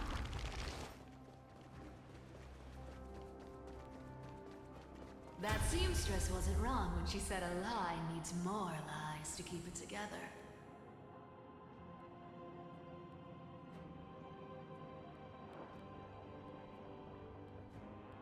Reason and trickery. Never thought we'd be the pair to finish this final setup. Can't catch that Tin Man without your little slides. Besides, this is our last shot. Not the time to be picky, right? Don't oversimplify it. Lycus just found out Akima's been an empty shell for the past 50 years. He's bound to be furious. At this rate, he could have done anything. That's exactly what we want. Rage blinds even the brightest minds. Doesn't matter how much of a genius he is, the principle still holds. Once he storms into the council and confronts me head on, you trigger your alchemy with a boom and turn him into a caged beast. Easier said than done. You still have to pass yourself off as the deliverer without anyone catching on. And you really think a human alchemical array can bind a godlike being? That's just nonsense. What? Getting cold feet? Or you just don't believe in the... Just tell me straight. Can you do it or not? Of course I can. But I've got 2 conditions. Since this is the final act, if we're doing it, we go all in. No half measures. Oh, I'm listening. First, shift the battlefield to the vortex of Genesis. It would be more convincing if the deliverer were to appear there. Besides, the vortex is cut off from the world. No place in Amphorius makes a better prison. If you pull that, wouldn't our deliverer have to face-take Lygus as soon as they come back? That clash is inevitable. All we can do is create more chances for her. And that's the second condition. The vortex belongs to Fagusa in the first place, remember? And there happens to be a demigod of ocean among the few survivors in the Lupai Sealands Inn. Let her join the final act. I'll transmute myself into a Philosopher's Stone and embed myself into the formula. And when the time comes, she needs to shatter me and scatter that stone's ashes into the ocean within the vortex. Huh. I guess people weren't wrong when they said you're insane, Grove Boy. I've got no idea how to outwit a reclusive genius. But making an anti-Catheran suffer? The demigod of reason has 10,000 ways to do just that. And what I just mentioned was... So what exactly does your formula... Now that by now, Hyacinth must have completed the Sky People. Since that Theoros loves a good performance as much as I do, let's make sure he enjoys our show to the As for how the Deliverer will complete the Era Nova, well... It was the last battle known to the world, initiated by two demigods least suited for war. In the end, reason and trickery kept their word. At the cost of their lives, they sealed Lygus within the vortex of... Go forth. Finish the greatness left undone. Quit overthinking! Just run! Keep running. That'll be enough.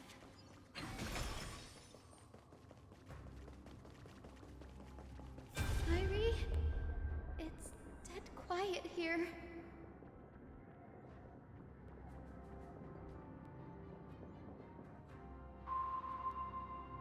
Akima will stand eternal. Miss Cypher's lie is crumbled after all. But it's all right, because all of us have fulfilled our purpose by now. When the Deliverer returns, no matter where she is, sky will turn clear, and a rainbow bridge will rise, carrying her to the final battleground. Sairi, this arduous relay is finally nearing its end. Now, I'm passing the final baton of fate to you, okay? No, after all, it was you and her who lit the first spark.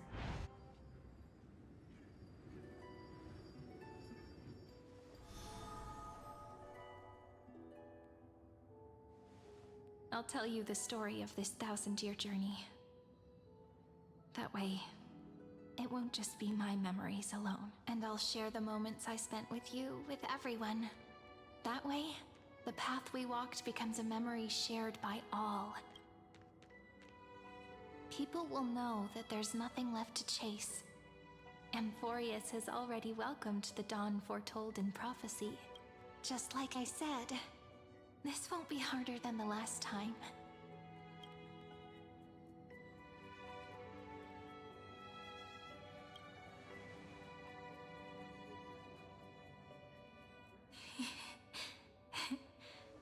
I wonder what kind of expression you're wearing right now.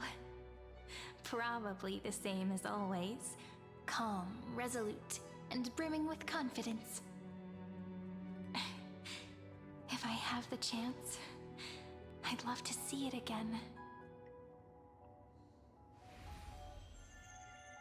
Because it's really been far too long since we parted.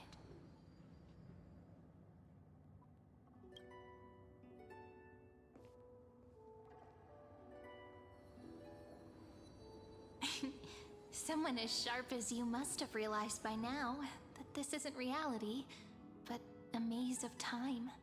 As the last link in the relay, I will return to the Temple of the Three Fates, tell Orynyx all of our stories, and bottle every page we've written into the little flask of memories. And then, may it set sail in peace, drift down the river of time along with the core flame of world-bearing, reach your side, and lead you back to Amphorius. Just like the first time we met, right? Even though this cycle has no demigod of time, time has always stood on humanity's side. This is the only way to make sure that the Era Nova won't happen before you return, and the only way I can safely entrust the completed final flame chase journey to the Deliverer's heart. After all, the new world will be born from your memories, and the protagonist of this story mustn't be absent.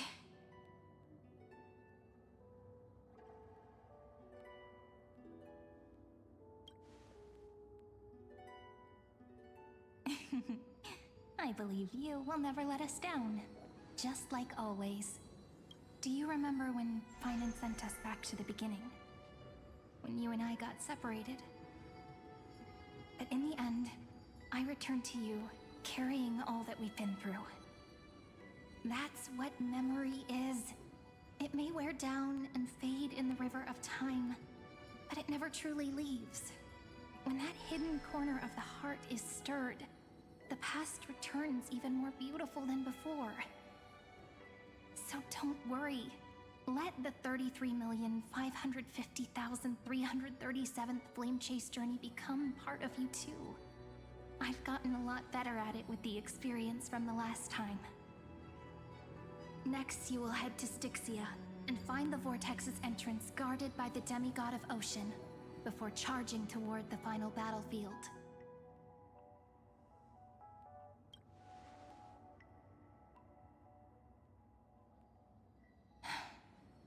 Don't worry.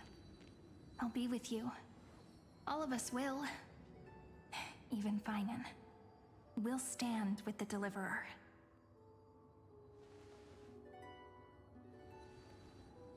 So say a short goodbye, then set off, just like we promised at the start. Toss away all unnecessary worries and troubles, and bring our smiles and determination into tomorrow.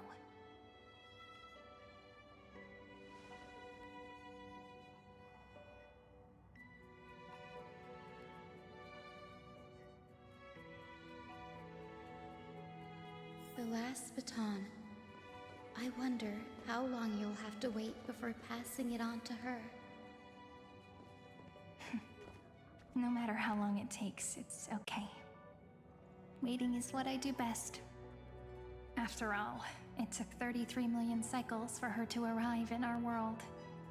What's a few moments more?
Sayuri, what if you wait and wait, but that hero never arrives?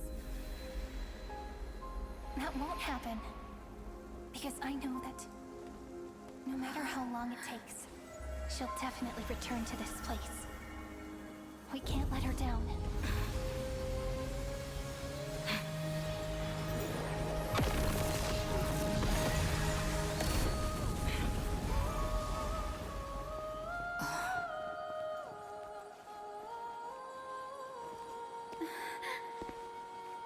Sky shall rain rays of dawn for you.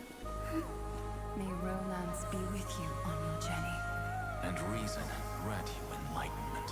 Let strife bestow you with inspiration. Trickery ensure your success. Allow death to protect your soul. And at last, let passage point the way forward. Well, time will remember the Trailblazer's journey.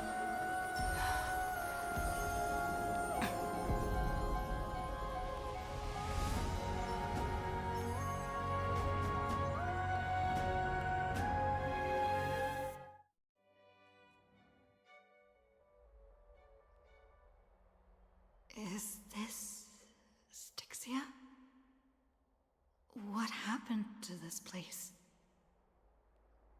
I need to find the entrance of the vortex, guarded by the demigod of ocean. High Sealens. Is she still there? Long time no see. Trailed generation after generation of Chrysos heir heroes, but alas, fate. Reason and trickery may sow the demigod of ocean, the dux gladiorum highs, but alas, it was all a hopeless dream that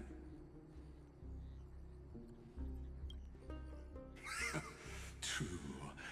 You should have heard of this fable. In a shadowed cave lived a people, imprisoned from childhood, and chained so that their legs and necks are fixed, forcing them not to look around at the cave, each other, or themselves. Behind them is a fire, and before them loomed the stone wall of the cave. The flames cast shadows, while the rocky surface threw back echoes. To them, that false play is the whole world. Yes, I'm trapped in the cave, but I know it's all just a fleeting illusion. I don't struggle in dreams. I wait. And now, my deliverer has come to defeat me and save this world that never owed you anything. Oh, you'll need to awaken the singer here and unseal the prison called Vortex of Genesis. You'll be the one to unshackle me and bring the cave crashing down. Of course, I don't mind waiting a little longer. Let me guide you through this next illusion. One last memory from that prison ward. I hope you'll watch the stories of this Fantasia closely, logically, only by feeling it for yourself. The meaning of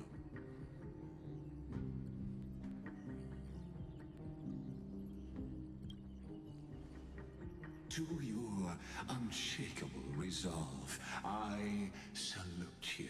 Can the prisoners in the cave learn to see the shadows and echoes for what they...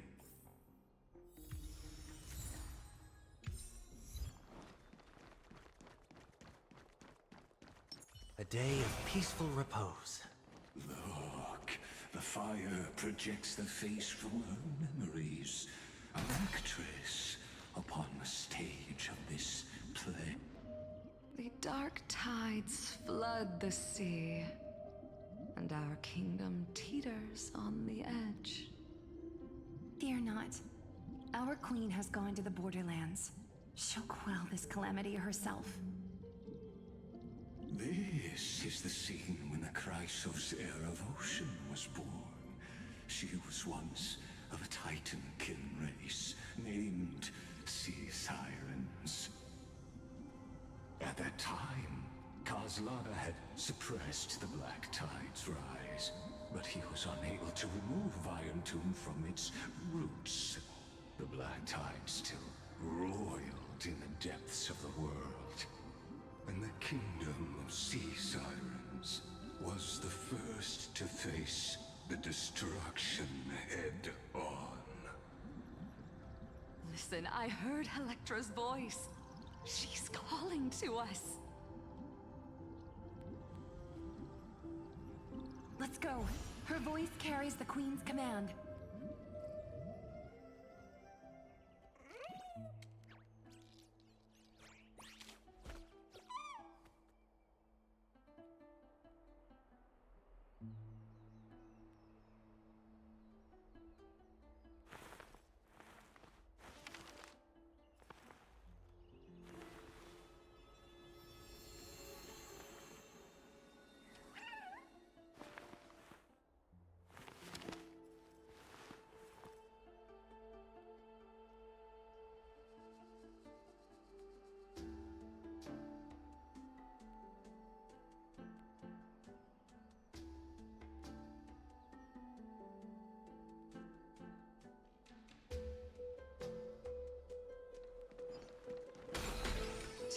the black tide from threatening the ocean, the Queen gave her all, body and soul. Born of the Queen's chalice, she bore the deepest blessings and inherited supreme divine power.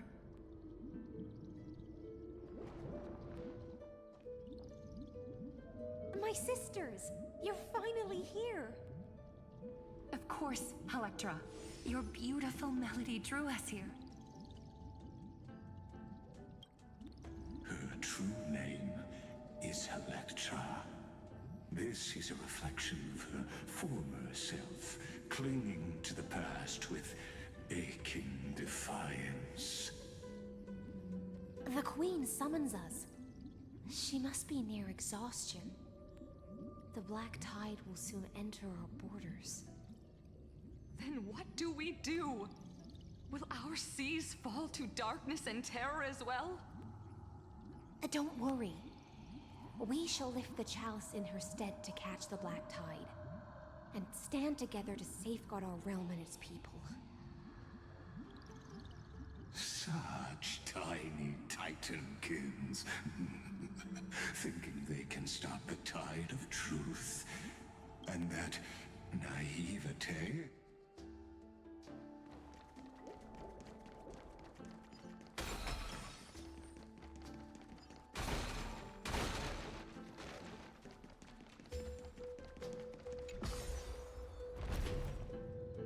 The Queen's palace lies just ahead. Even her once graceful form is now tainted and drowned in dirty mire.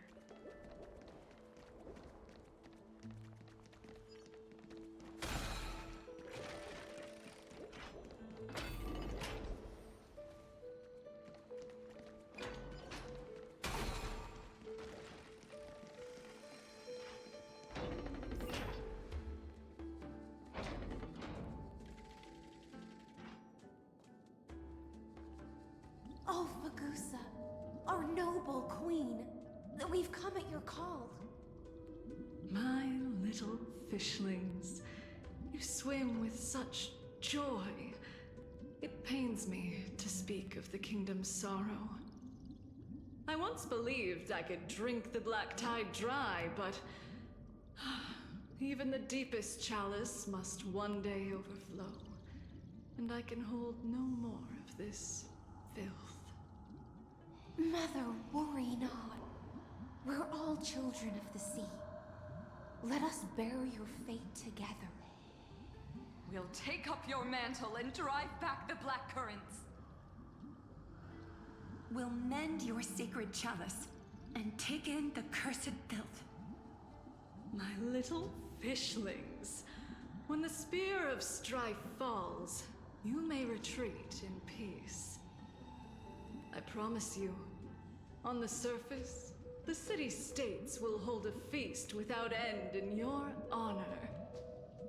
This is the last gift I can give you.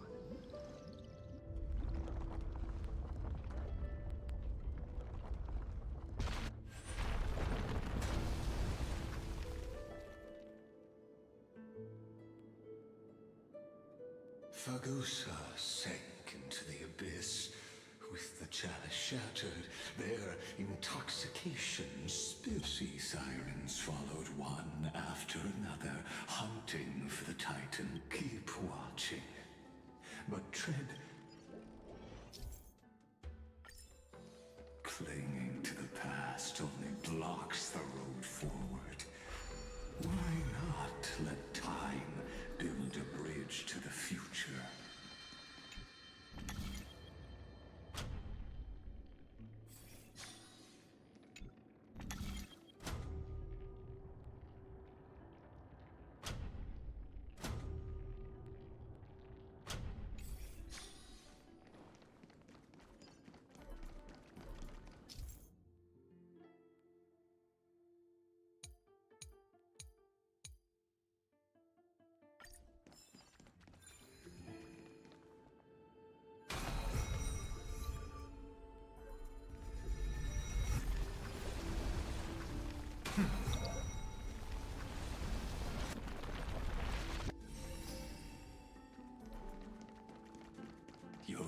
Wisdom far surpasses even the bounds of reason's model.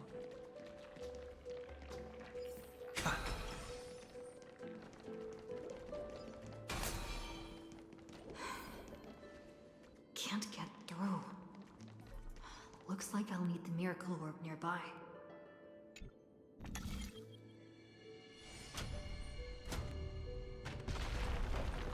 The ending was written long ago. Even you cannot rewrite it. Just like this poor chandelier.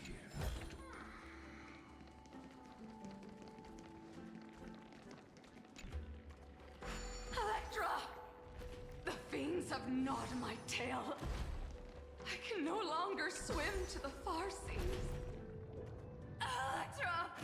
The black sludge has soaked my fins. I can't dance with you anymore.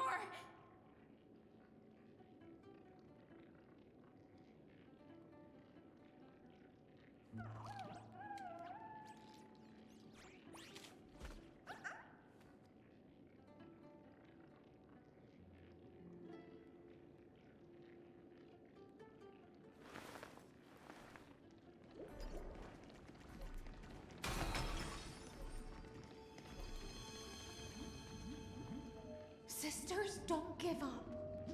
Remember the Queen's promise of a feast in the city called Styxia. I haven't forgotten. It visits me in dreams every night. I dreamed of a shining city, its lights piercing the deep gloom of the seabed. I dreamed of children placing garlands on our bone horns, and poets praising the sea sirens for shielding the world. But what a shame. We can go no further. Please, sing to the humans for us. Sing of the deep sea's legend in our place.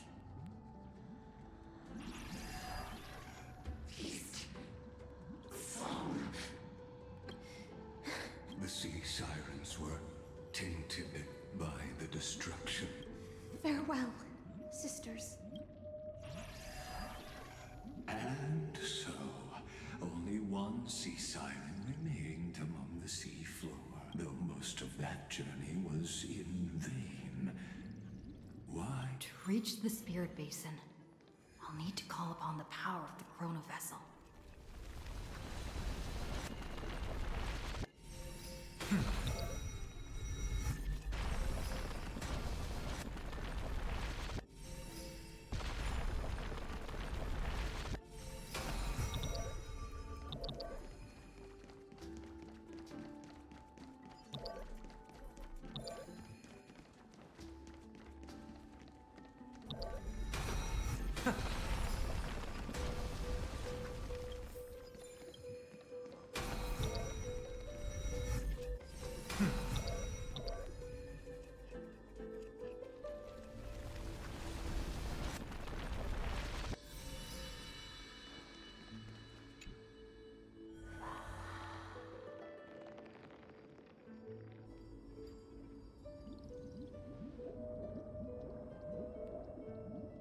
At last, the Chalice of Plenty is whole again.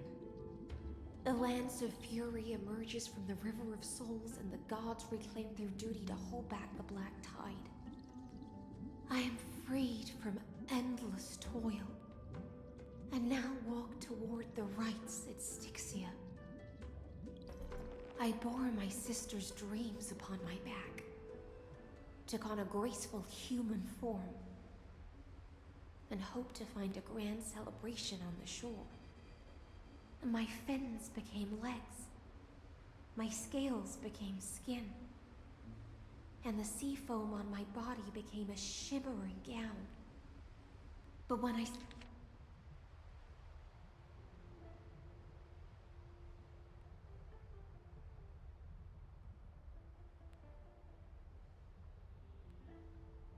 stepped onto land, only silent death. When she fulfilled her wish, she only found Styxia to have already. Hopes and promises are... I am a sea siren. A vessel born to contain the tides. Now that my task is done, and the promise is broken, how am I to go on in a world drowned in shadow? Fagusa, my noble queen. She evaded my questions with drunken stupor. She told me a grand feast awaited me in the surface world. So I wandered lost, groping through the dark. The feast she spoke of. Where is it?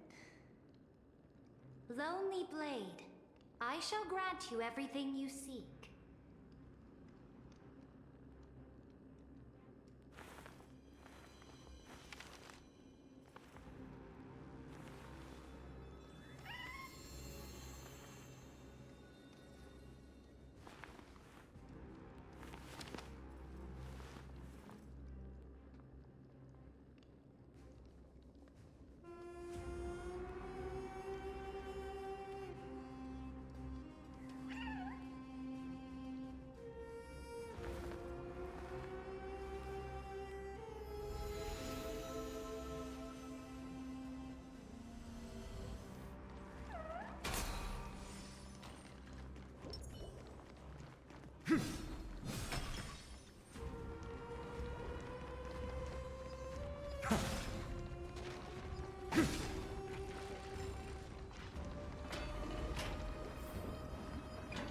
After wandering the surface for ages... You quelled the wars alone and forced strife into retreat.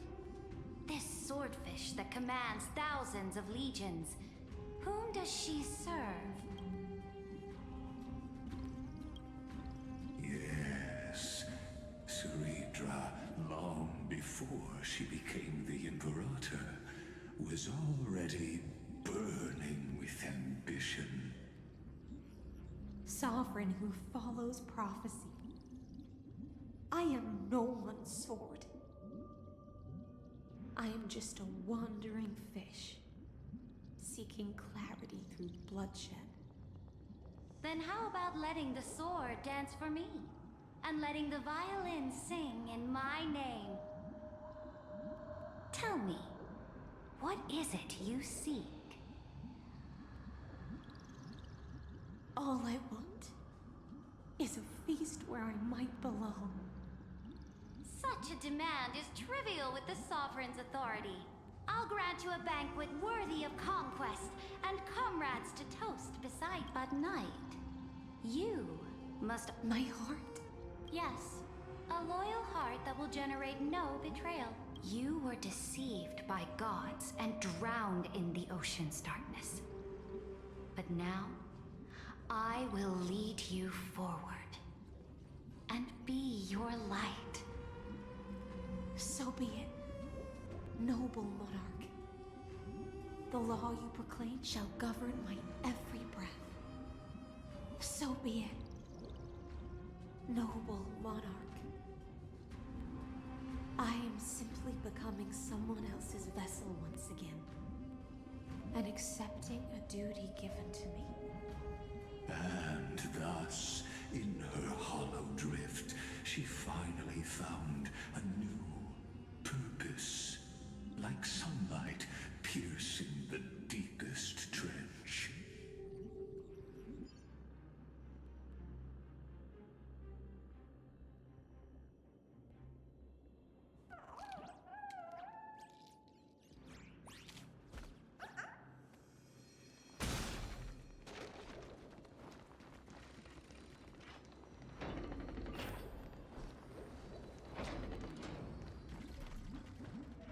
Noble monarch, I've cleansed the foulness from the road as you commanded. My blade, you've helped me as... What I desire is the same as before.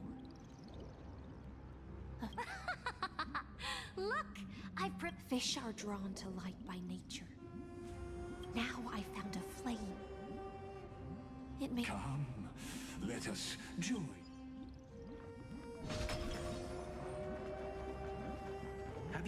that the Imperator's about to begin a new campaign? Her glory will no longer be bound by the borders of Emphorius.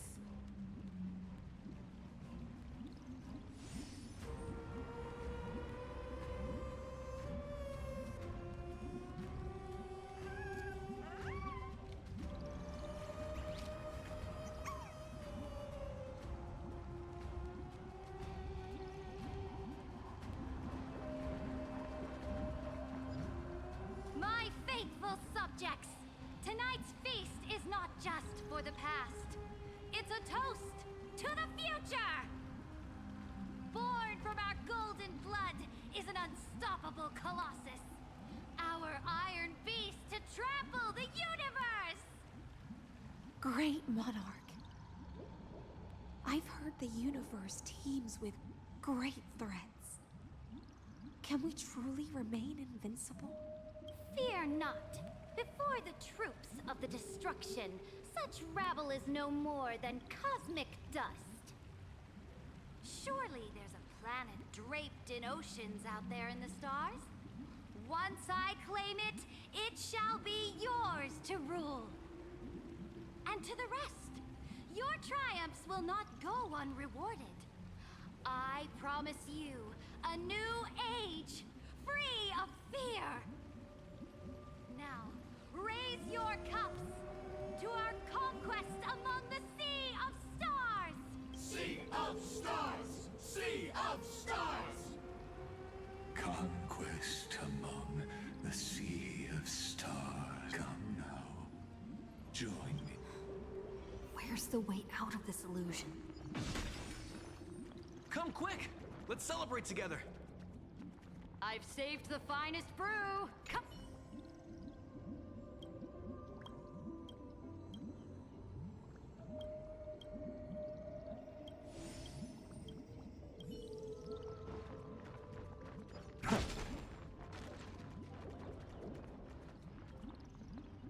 Noble knight, you are truly a blazing spark.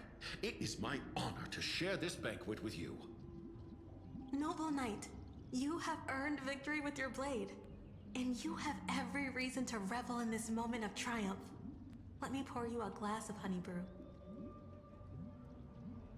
Noble Knight, with the Sovereign now enthroned, this triumph is yours as much as hers. Let me raise a toast to you. Noble knight, your strength is boundless. Lead us to conquer the universe, and let us toast to that vow! Then drink we shall. Raise your glass. In the deep sea, I never knew what it scorched my fins. Made me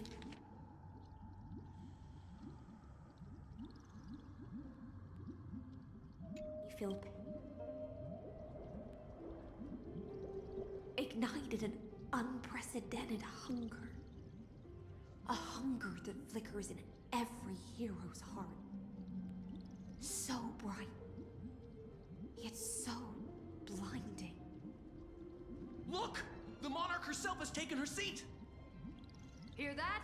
The court sings her praises! Come! Join us and praise her glory!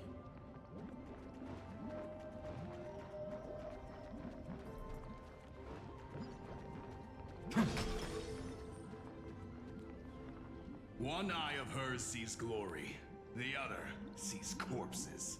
And yet, she cherishes the name of glory more than fear and death. As they say, the coward died 1,000 times before his end. But the brave face death but once, which gods stand witness. On the eve of war, we sang our hymns and set our sights to sail beyond the stars. The legions will climb aboard the beast, riding it like currents across the cosmos. Planets after planets flew the flags of her crown. Realm after realm was ignited by her flames of war. As the final resistance fell silent, a vast empire rose from among the stars. And this small pond at last embraced prosperity and peace. That's how the story ends. Tell me, visitor, in this dream, did you enjoy the show?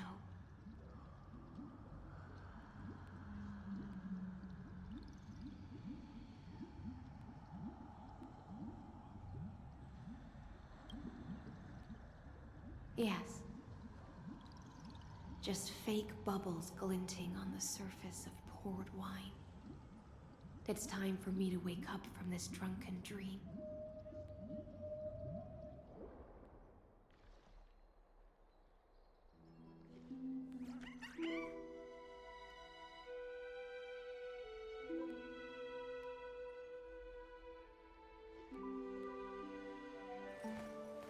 I will walk to the end with all your wills, no matter the cost.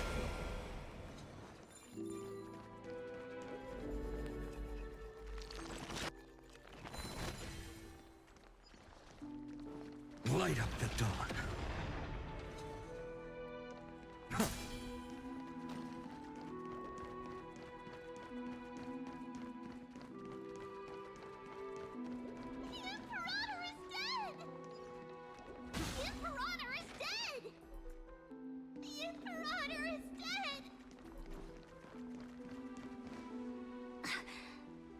People once cheered for my ascension.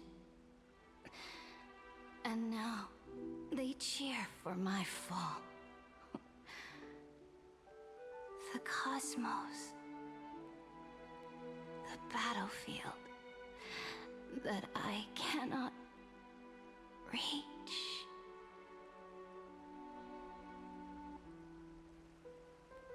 Before the Sovereign's conquest reached its end, her life and ambition had already been swallowed by the deep sea.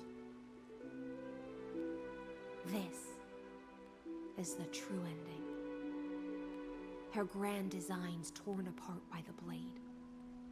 Her regal robe soaked in golden blood. And the one who struck her down? The one who struck her down was her most loyal Gladius.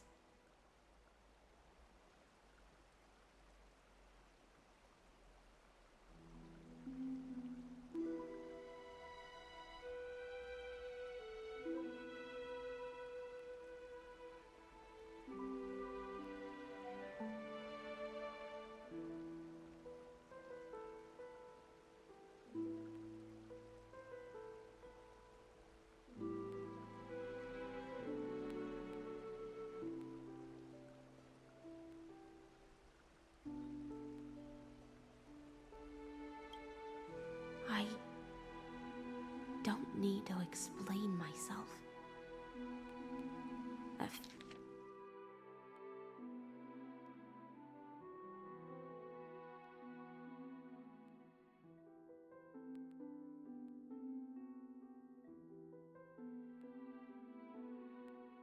Fish in a pond has no hope against the surge of fate. I wandered the shore, found a flicker of flame, only to snuff it out with my own hand. I don't understand. If the ocean's feast, the Imperator's dream, and even Amphorius's existence are all illusions, then what's the point of our journey? When the Deliverer returns, I will let this absurd celebration come to an end. But Greyfry, I can't help but wonder how I dearly wish this feast of the Flame Chase would never end. It seems she sensed your presence. The Fantasias, let return to the prologue. Remember the allegory as you've seen when she cast off her chains, finally turned to look. The light will blind her, for the fire behind her had never once actually touched her. And so she fell into infinite. But we in the cosmos, are we truly any wiser than she was?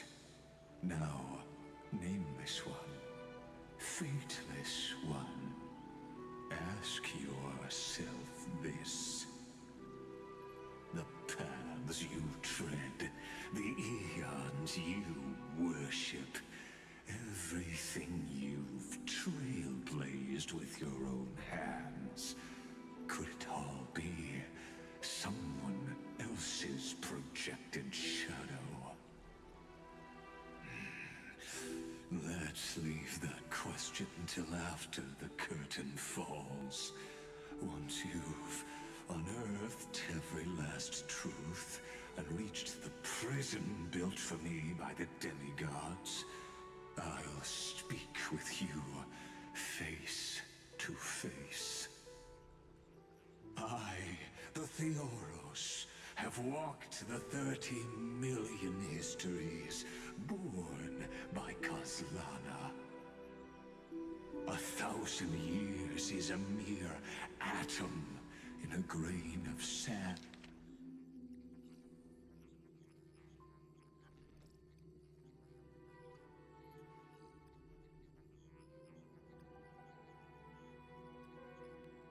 And to me, Amphorius, compared to the cosmos, is but that grain upon a whole beach. I swore to bring an end to the erudition. Would I really let a single grain grind down my mind? Now, please use the power of time to open the gate to the ocean's depths. Go, find the prison warden tormented by loyalty. Find her, step into the world's vortex, and once there, end everything between us. That palace reflects the heart of the demigod of ocean, intoxicated, stagnant. There, you'll witness the true beginning of the saga of deliverance. An ugly history, long buried by tides and shame. A staircase of apotheosis that the Imperator forged with the golden blood of 500 human sacrifices under the pretense of conquest. I'll wait for you at the heart of the world. But to reach the place, you must find the prison wall. Beyond this door lies the path to the vortex of Genesis.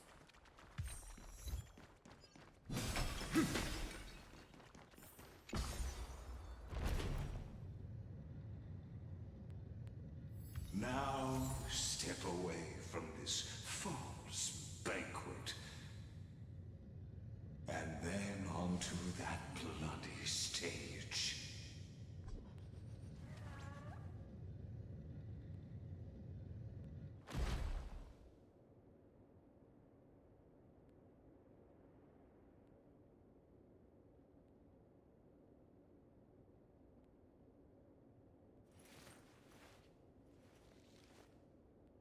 So this was my childhood dream, huh?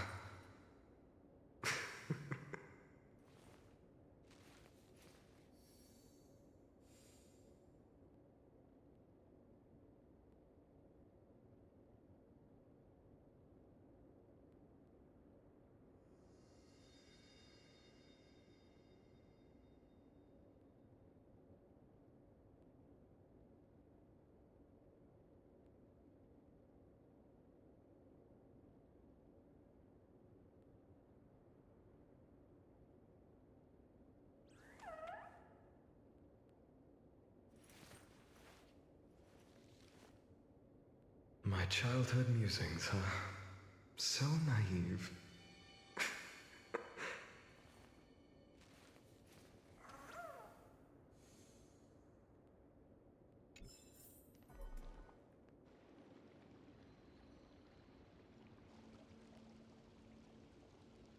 The palace that worshipped the ocean, the sanctuary connected to the vortex, was also once the battlefield of the first flame chase.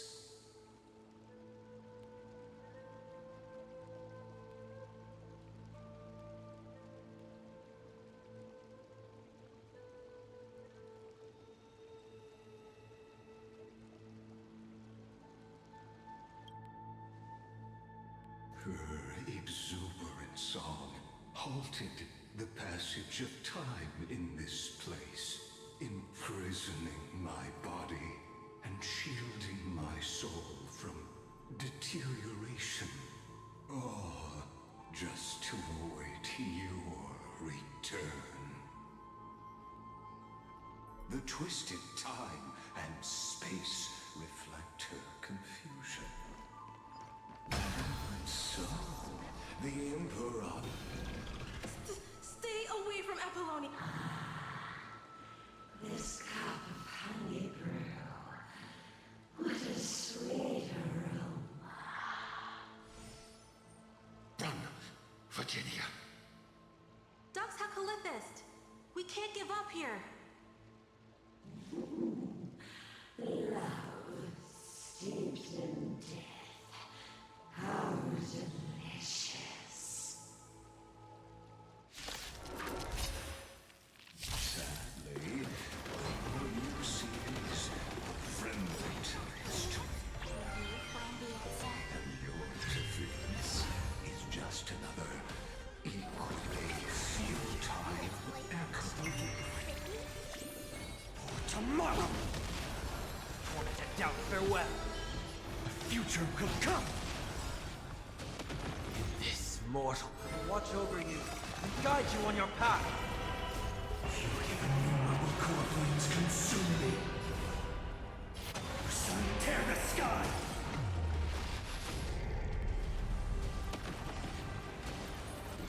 The flames are not strong enough. Quench the flame's blood. Is that all? Her agony! I'll never yield to fate.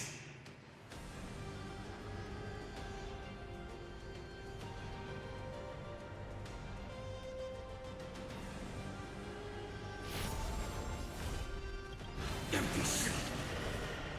Hail the new dawn! Apollonius. Look. I'm... It's okay. So even as the foundation of the world crumbles, the heartless Imperator still made the same decision she did in the past 30 million cycles. During the first Flame Chase journey, the Flame Chase Legion stormed Styxia. Tens of thousands of sea sirens surged from the River of Souls, crashing toward the heroes like a tidal wave. The hell before you is the recreation. Apollonius. Look. I chased the enemy away.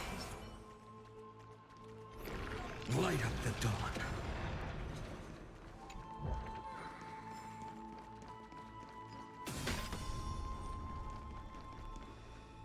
A painful past, yet hidden beneath a veil of joyful song. Two discarded data clusters waiting for someone's return, it seems. Relive the history, then pass through the temple's waters and come to my side.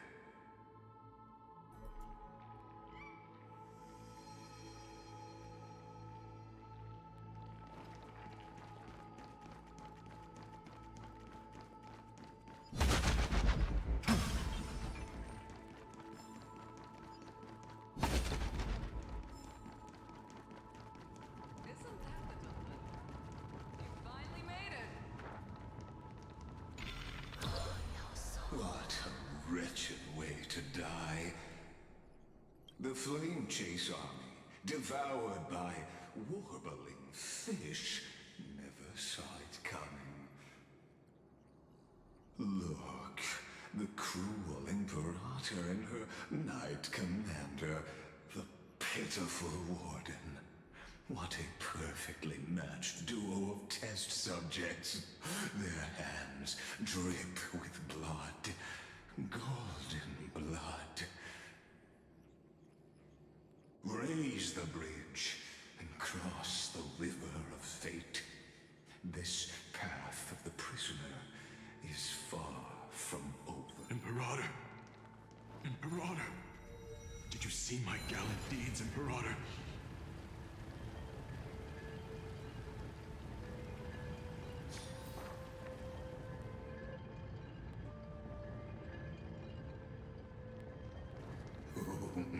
A sovereign and the sword at her side. There are countless counterparts across the cosmos. Most of their stories end in tragedy.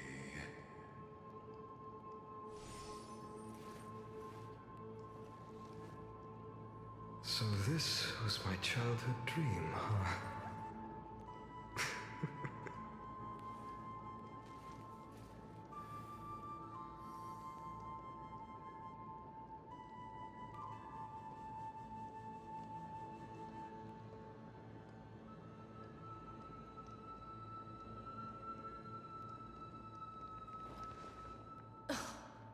Imperator, what? You're here, Dux. You ordered me to seal the sea route and handle threats from the rear, so why didn't you wait for me to return?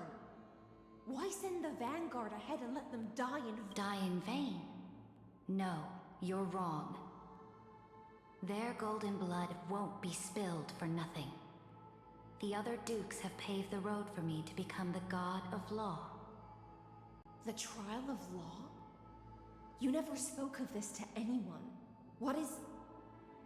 The one who wishes to bear law must purge this world of its curse, and offer the blood of the accursed as sacrifice. I pondered long on what Talantin meant by blood of the accursed. You, I, and every Chrysos heir summoned by the prophecy are the accursed ones. Just like that arrogant Theoros said, our golden blood is the agent of destruction, the antithesis of the world's fate. Dux Frigoris, Dux Brumalis, Dux Helcalethist. Their fate was sealed at that moment. Dying on a glorious campaign was the final gift I could give them.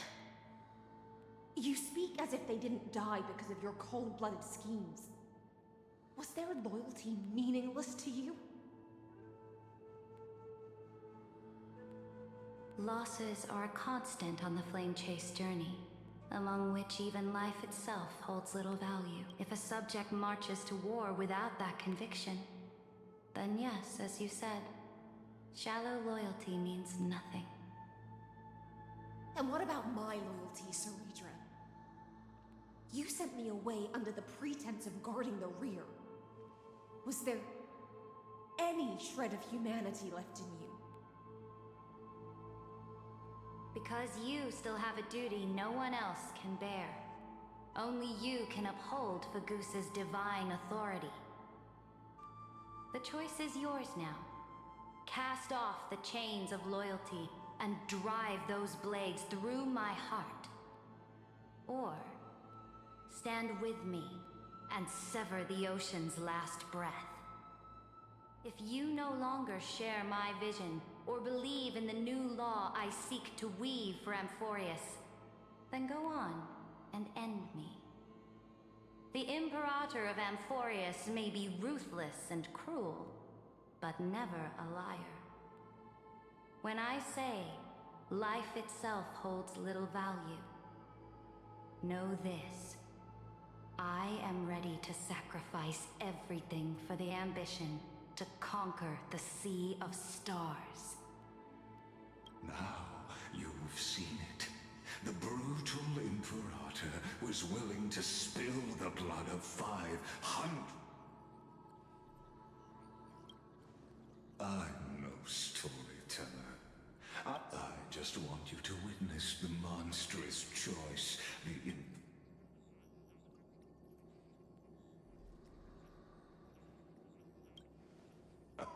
You've always had a flair for lightening the mood, haven't I? Gave up on using words to solve conflicts. 2,000, but I won't squander a chance. Not even a sliver of one. If there's even a crack in the walls of your conviction, then my victory is already assured. Now that the past is settled, let's turn the page and bring time back to the present. And dive deeper still, until we reach the very bottom of the abyss.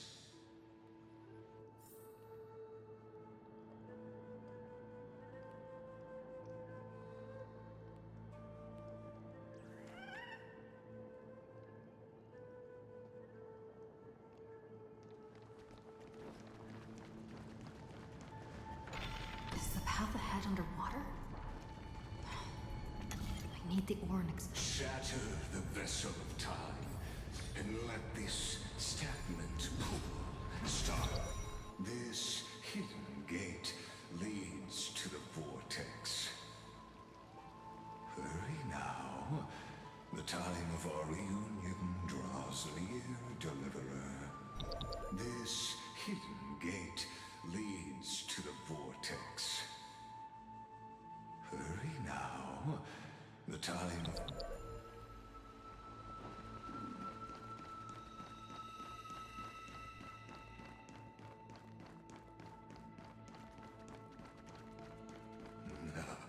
This cruel journey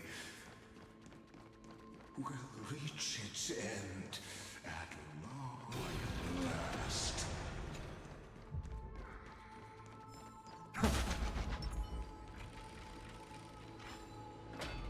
You've been silent a long while, Dux Gladiorum. Starting to doubt your decision? Save your breath. The vortex of Fagusa lies just ahead.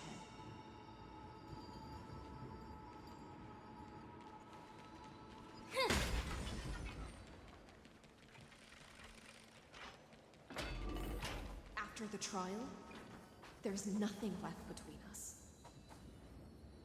So you'll stop swimming toward the stars, Dux Gladiorum? I was always a creature of the sea. The stars in the sky were never meant for me.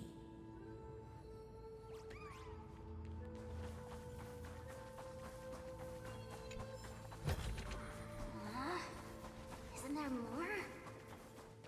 No. Look, a gravestone. But whose name does it bear? It was here that the prisoner, who thinks herself the prison warden, made her choice. Witness, listen, and awaken.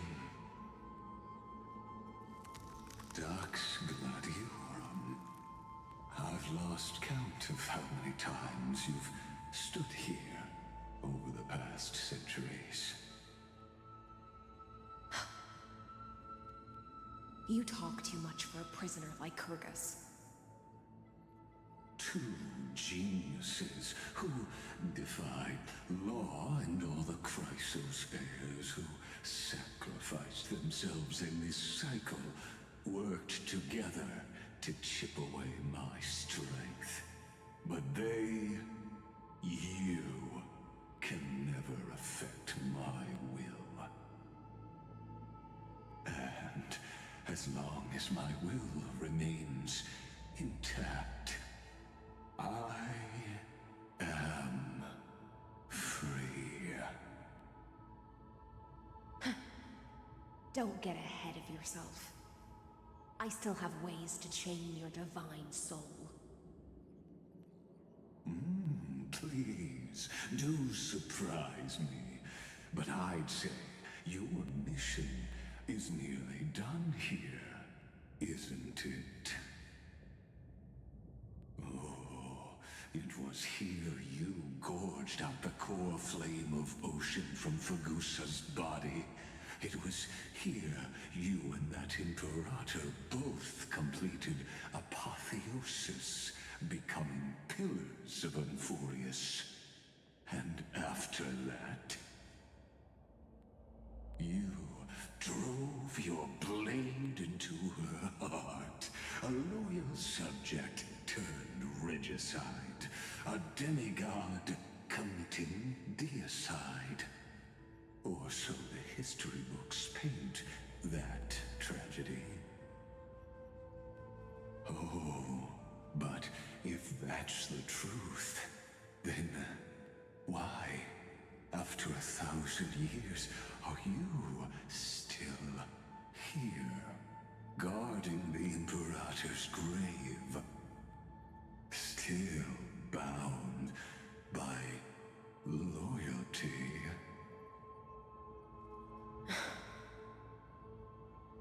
Come to think of it, perhaps I'm not the only one imprisoned here. Your calm does stir the rage in me.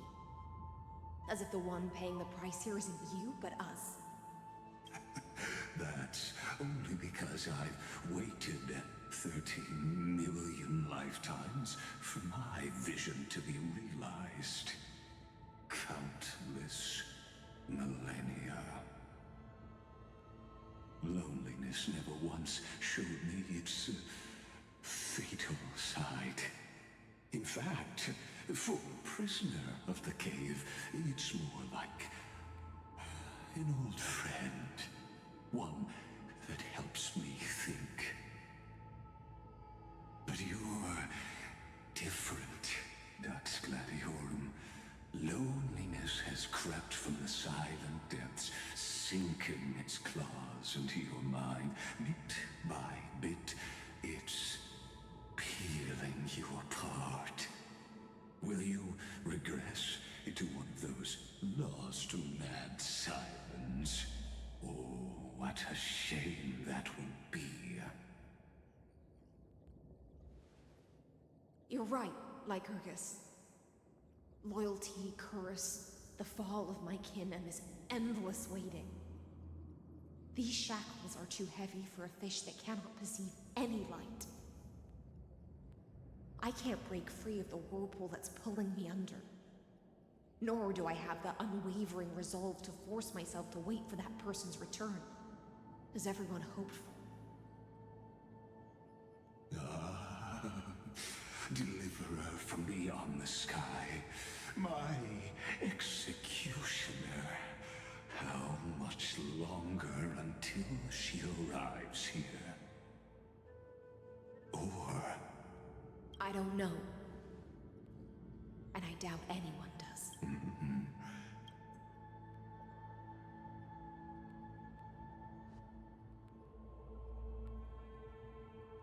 Saridra. This will be the last time I carry out your decree. Ever since you took me under your banner and made me the Dux Gladiorum, my music has belonged to others. Time and time again, I use the siren song to lure the unwary into illusions for your schemes and strategies. Now, let the siren Electra sing for herself. Let me step into an endless dream of my own making.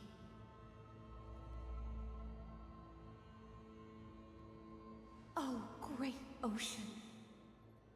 I offer you the rest of my clarity and my freedom, in exchange for the strength to stand against the nihility and honor the sacrifices of the fallen heroes.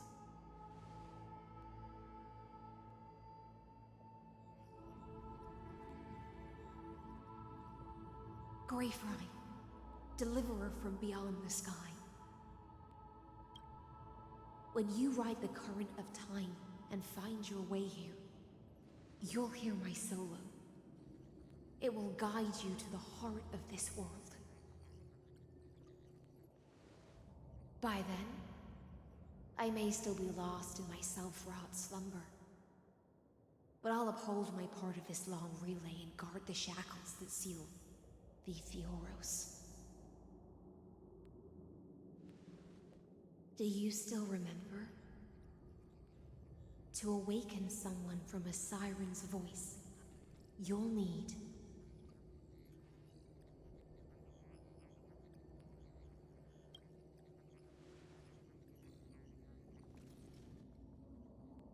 the gift I once gave you.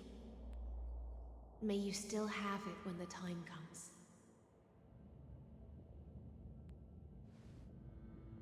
When you return, please pour that honey brew upon this grave. It holds the story of all our struggles and sacrifices.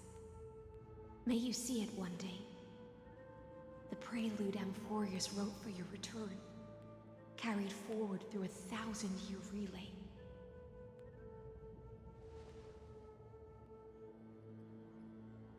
When your morning ends, I'll likely wake from my dream as well. Then, follow the trail of echoes and find me.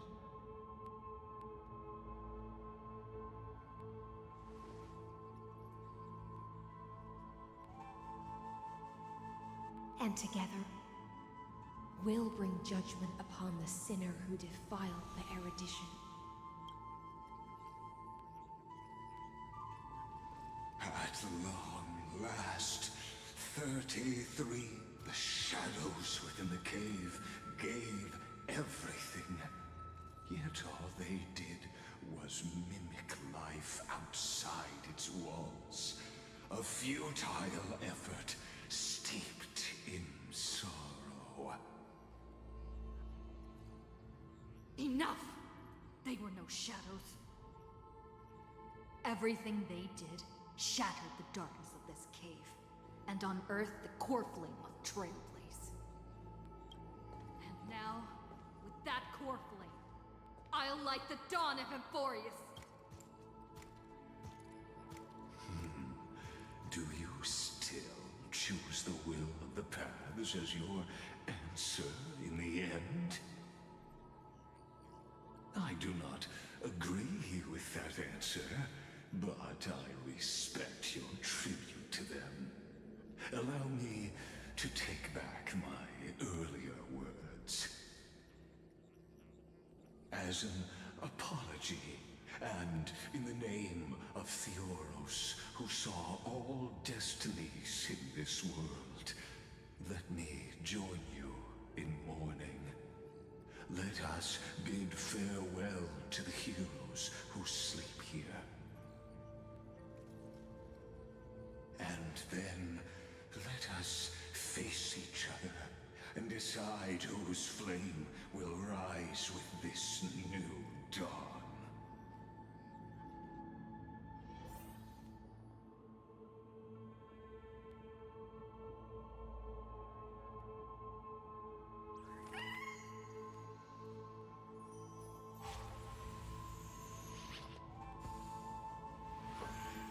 Were you shot just now?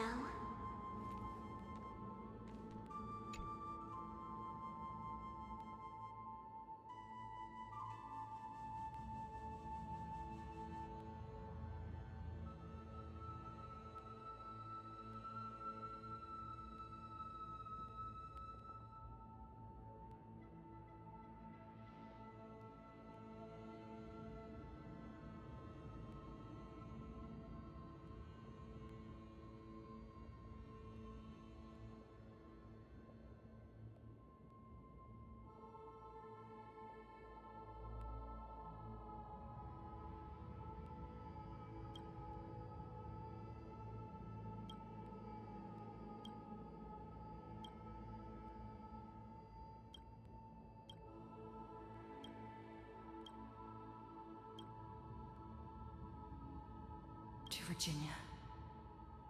Through a brutal sacrifice, they lit the stars of law in this world, propelling Amphorius's fate forward.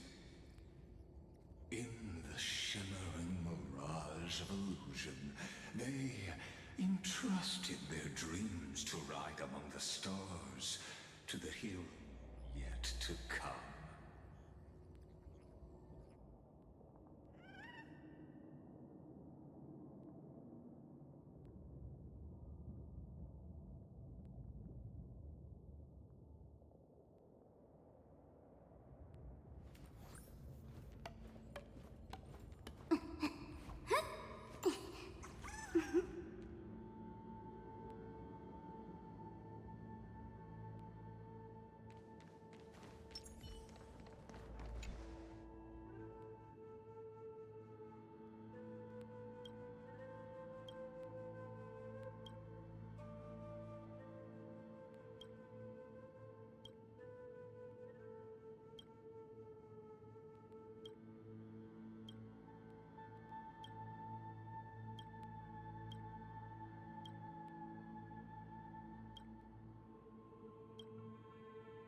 To Aglaya.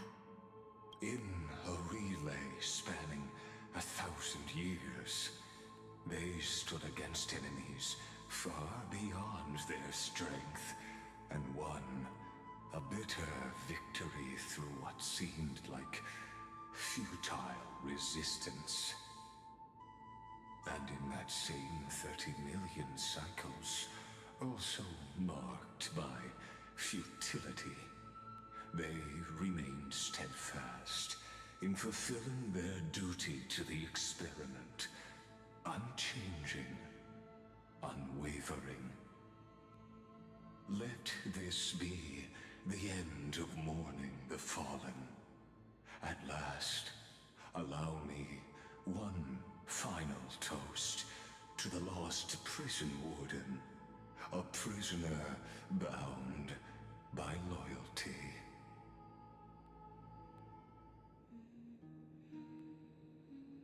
That voice. Bathed in the honeydew of Fagusa. Hysealans. This tombstone of the old world serves as the anchor of the Sire. A group of prisoners bound themselves in a cave. Crown now. Destroy it. End the illusion. That shall be the moment that decides. The prison warden's dream is nearly over, and the prisoner will soon be freed to the final execution ground, where I shall be.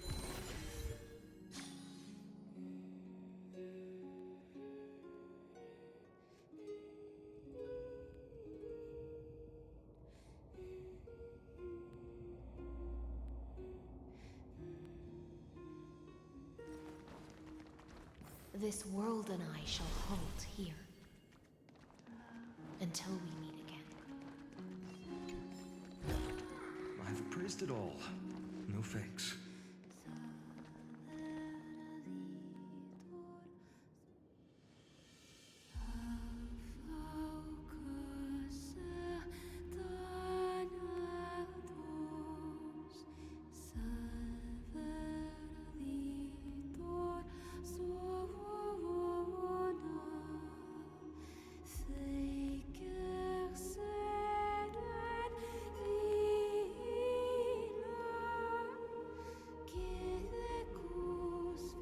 The last demigod.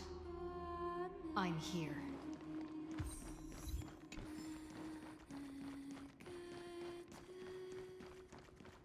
Go forth for the hopes of humankind.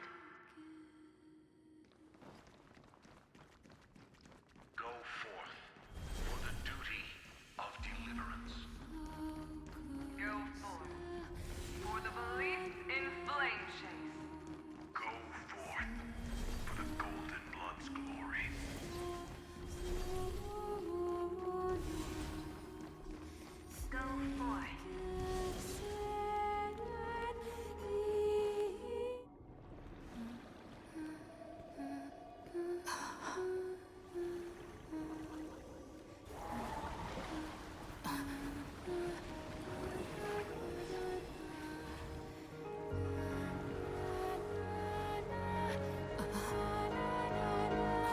Seems like my feast is over. It's now your turn to perform.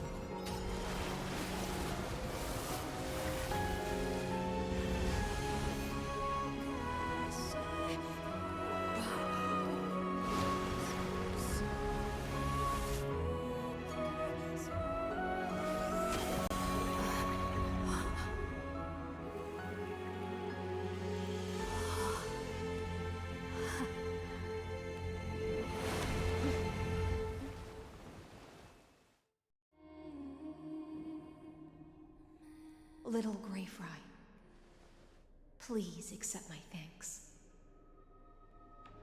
I was the only one left after the world was destroyed, and I maintained this lonesome feast with my songs. I have prayed to that lightless sea for centuries, hoping it would reply to me. Yet the emptiness never answered. Thankfully, you arrived as promised, and everyone's wait was not in vain.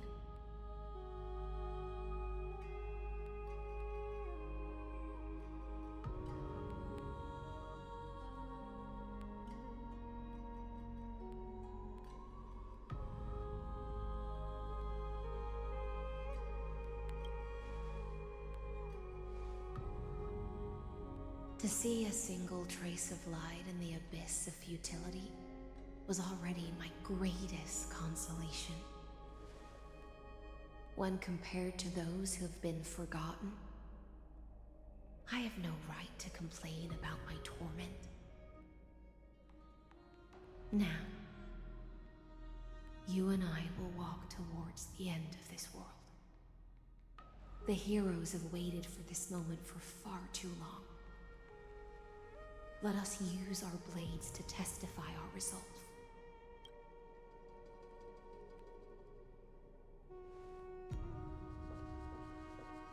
Oh, prisoner of the seas. Theoros carrying 30 million cycles of sin. Slave of erudition. Show yourself. The Deliverer has returned, and the time of your execution draws near. I see an awakened human who has mistakenly taken fallacies as truths and has returned to the cave to try to bring her friends into the sunlight she once bathed in. Alas, prisoners will always be prisoners, blind to the very chains that bind them. As the only other existence with free will in this world, I express regret toward your choice. But I shall retain your right to express yourself. After all, every actor should have a final line before they bow out.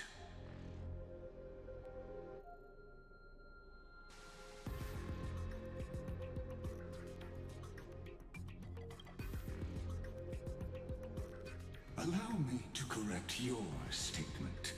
Constrain does not mean defeated. And for heroes like yourself, that nuance could make all the difference. My cognition resides in the exomyth. It is pointless to defeat my avatar, projected into the experiment. My body is the shadow cast on the wall by the fire, and my words are lingering echoes within the cave. How can a character in the play fight against the audience? Kaslana failed.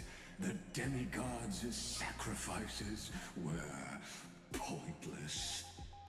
As for the two geniuses you placed such high hopes on, I ask of you, where are they now?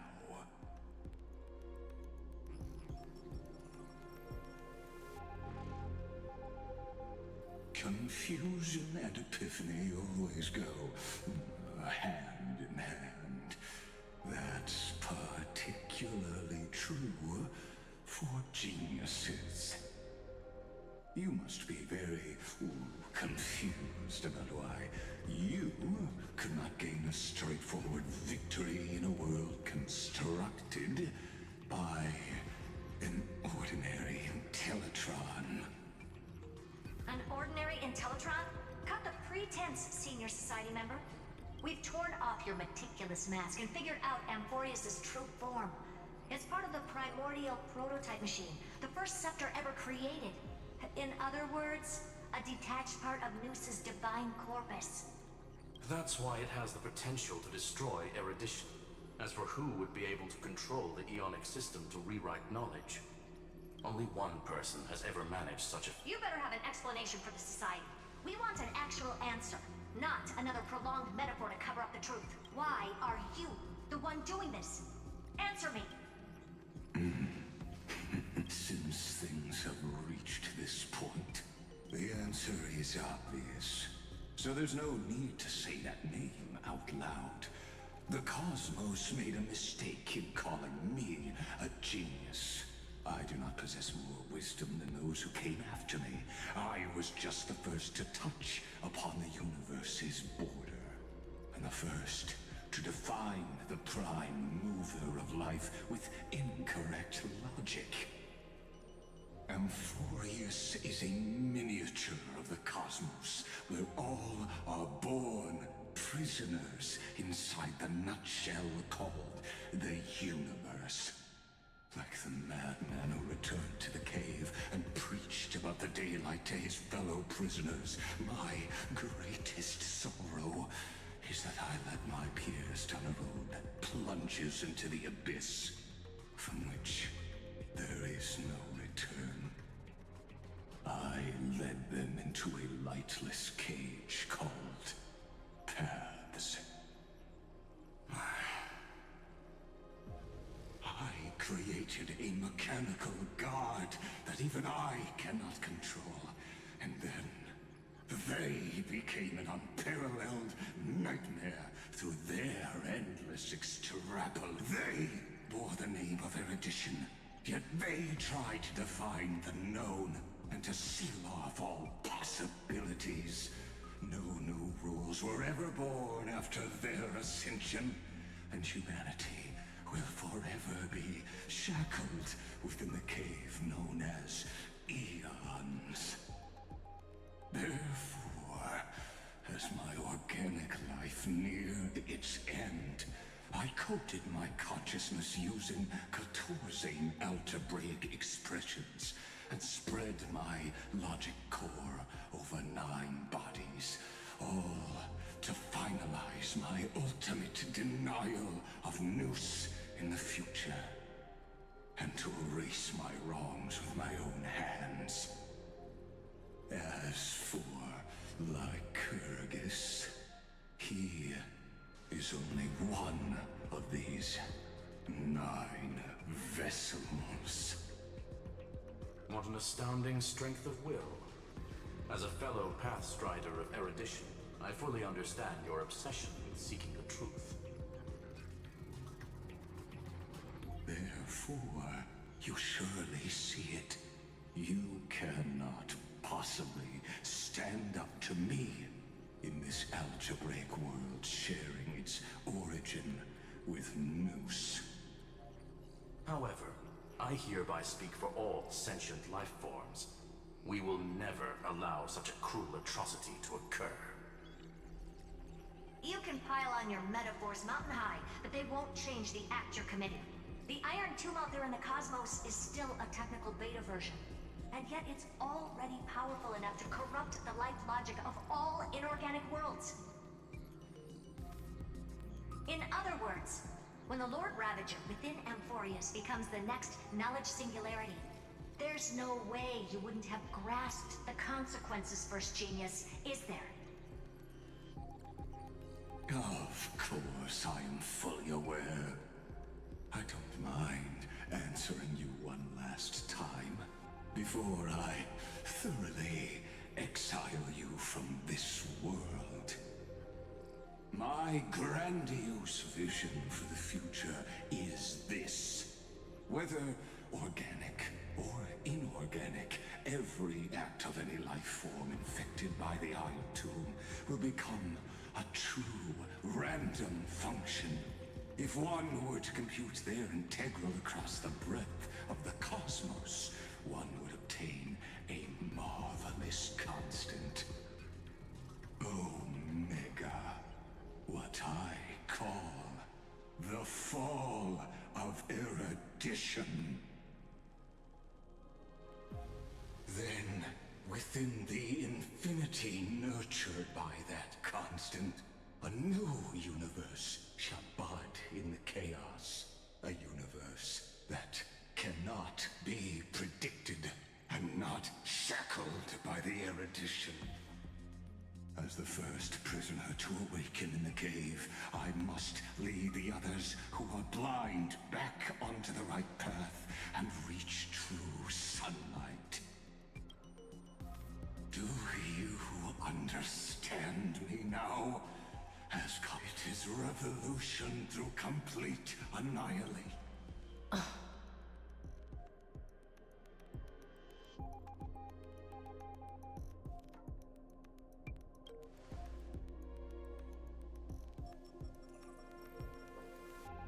The Amphorians already answered long ago. Be it as tiny fish destined to be swallowed, or as a giant whale poised for a magnificent descent.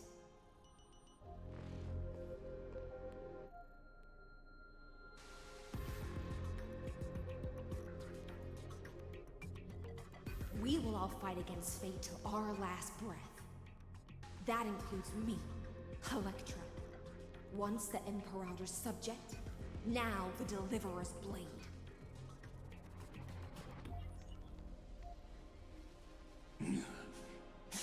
Oh, such noble chivalry. Admirable. I will also show my true self to you on this momentous occasion as a gesture of respect.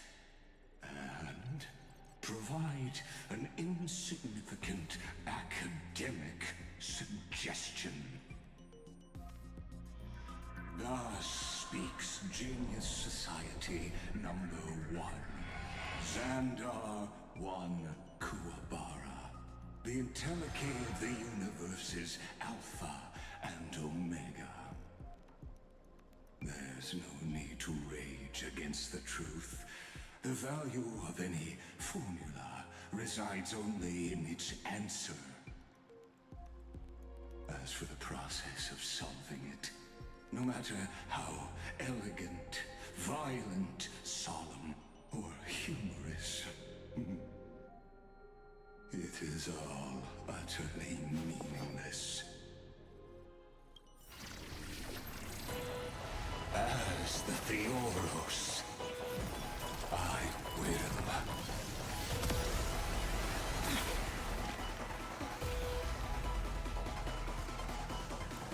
Personally participate in performing this world's end.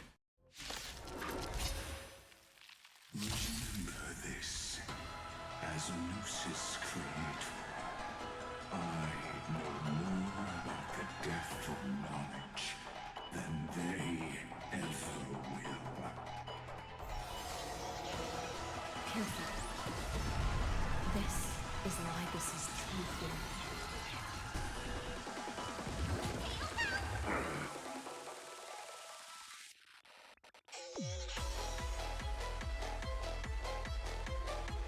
Get them!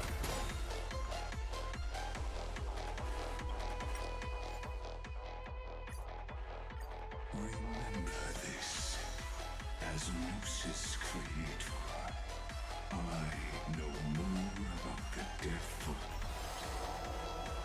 Careful. This is Libus's true form.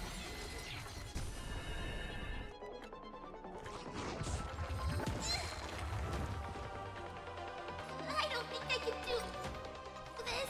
You have me here. Thank you. I can still keep going. Feeling spiffy? Fiends or devils, I'll crush them all! Can you find the answer? For tomorrow, girl! Serenity is before me. No other choice but forward.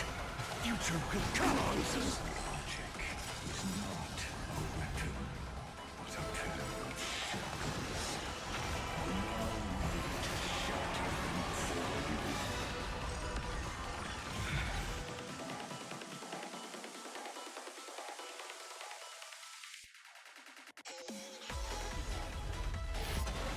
Tear the sky!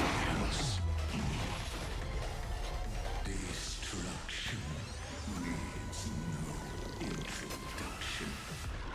Let us skip those boring inferences. Is this the Black Time? Indeed, but our extraordinary claims require extraordinary evidence. Erudition, destruction, or trailblaze. No, I will prove that the very idea of paths is a fallacy.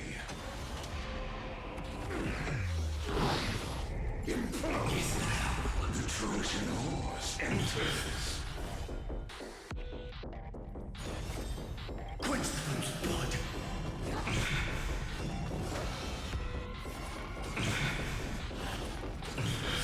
No time.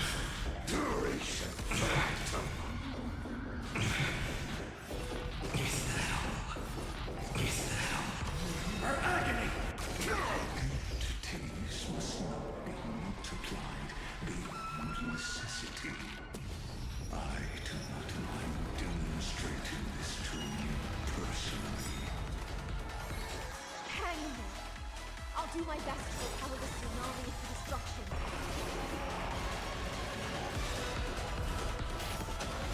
Tear the sky! I see it. Target the connector.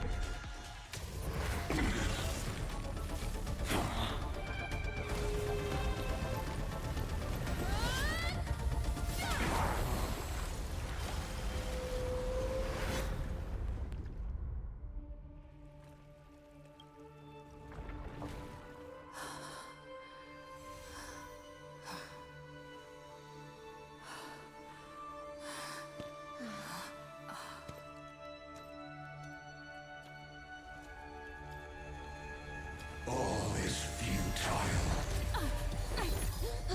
In erudition's calculations, the end of the saga is simply a comment awaiting deletion.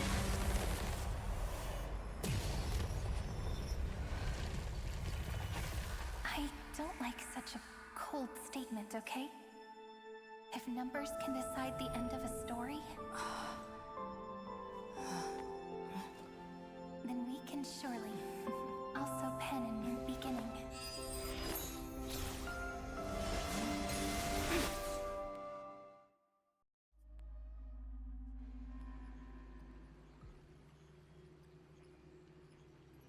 Screwy, what do you think?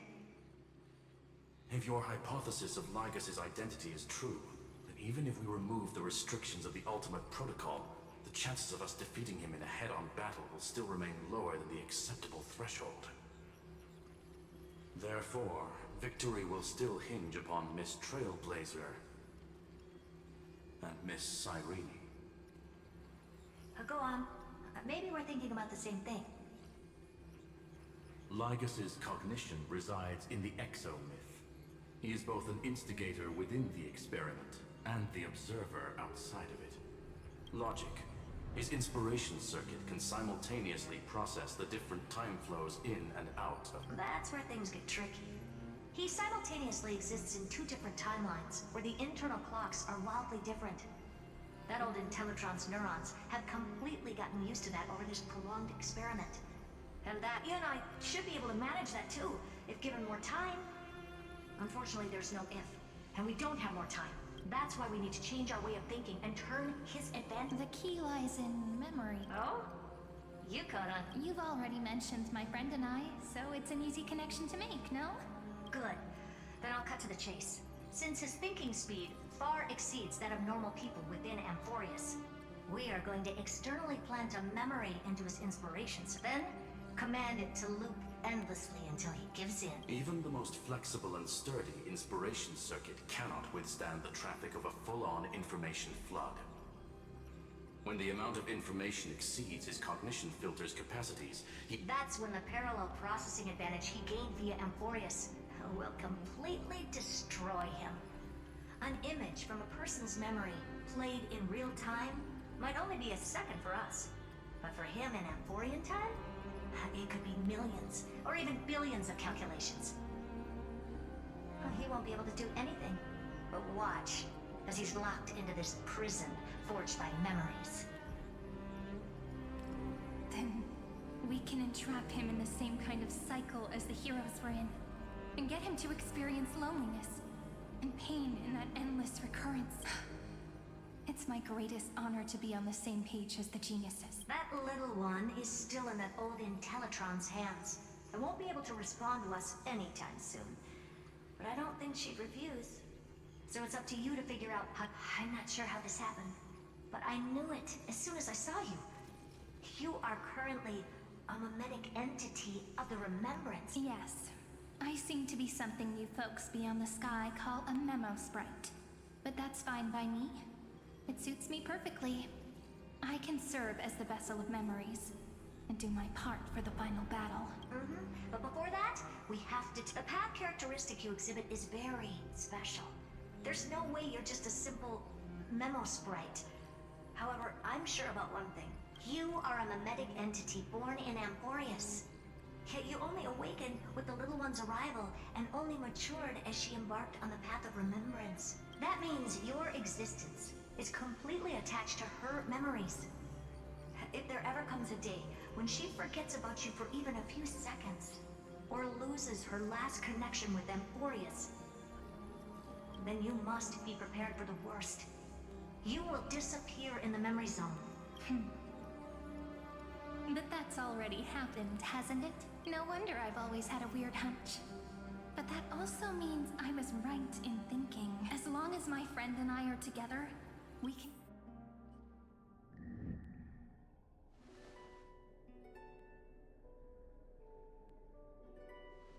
Long time no see, friend. Did you miss me while you were away?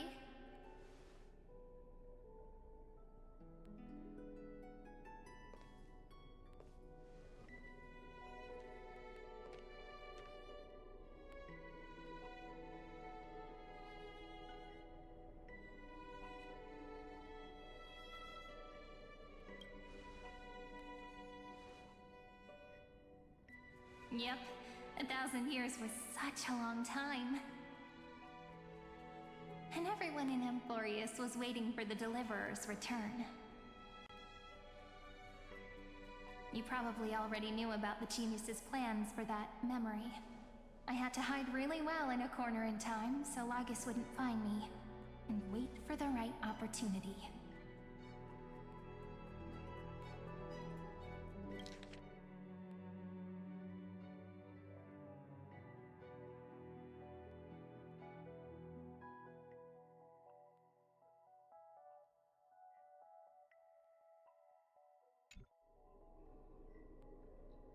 Which is now. The moment when his manifestation in this world is destroyed, and his twin timelines are intersecting. I'm sorry for keeping this a secret from you all this time. I'll tell you the entire, unedited story of this millennium as an apology, after this is all over. But for now, let's join hands and complete the final step, with the power of the remembrance.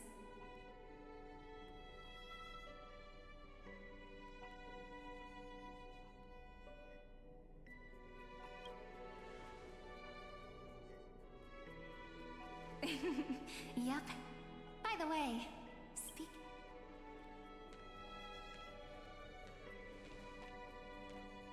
Can I please do something before we go on stage?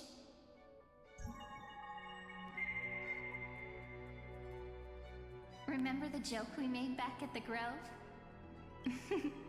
Look! Aren't my hands pretty now? What a fascinating feeling. Like countless memories all swelling up at once. What about you? What did you feel when we touched each other? Really? That makes me really happy. If memories can move people, then it must have been a happy memory, right? Now, please remember what you're feeling right now. Write it down in your heart and keep it there. Memories you want to treasure will never fade away. Even if immersed in the long river of time, these memories will still leave traces of their existence. So, if the view in your memory ever grows fuzzy, just reach out and touch it. It's like reading bedtime stories together at night. It wipes away the chill of passing time, sharpens the outline of memory, and restores its power to nourish the spirit. Now, I'll carry this power with me, and for a little while, I must part from you. As I step into the long cycles of this world, give me your blessings, friend. Let that bright future be, as we have written. Then, I'll leave it to you.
Plays are like this. Once you're on the stage, it's hard to return to the audience. Welcome to our story. How does it feel?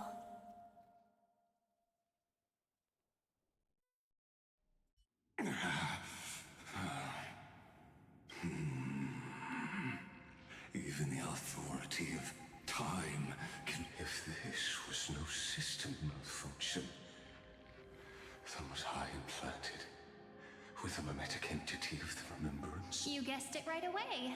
As expected from someone people call the first genius, I'm gonna keep doing what I just did if you don't stop, you know? My friend and I won't allow you to leave this memory, no matter what happens, which means you are now trapped, Lord Xandar. An elegant idea, and an exquisite execution. Regrettably, it is know that patience is you will crumble before I do in this moment stretched out to an eternity, just like Kazlana will. Now I'm a pink bug?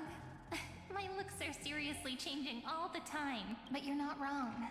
We're definitely not gonna solve the problem if we just put you in another prison. So that's why we never wanted to do that in the first place. I shall answer your confusion purely out of my respect for those who came before me. Have you heard of the synesthesia dreamscape in the Asdana system? Interestingly, that place once had a prison too. Life forms living in that environment, abundant with memoria, have a chance to connect their perceptions with each other's. Even across great spatial divides, they're able to detect shifts in one another's. In Asdana, people made use of that phenomenon to build a nation within a dream. After adding in... Is that how you walked into my prison cell. I would much rather call this location our negotiation table, Lord Xandar. Nonetheless, your hypothesis is correct.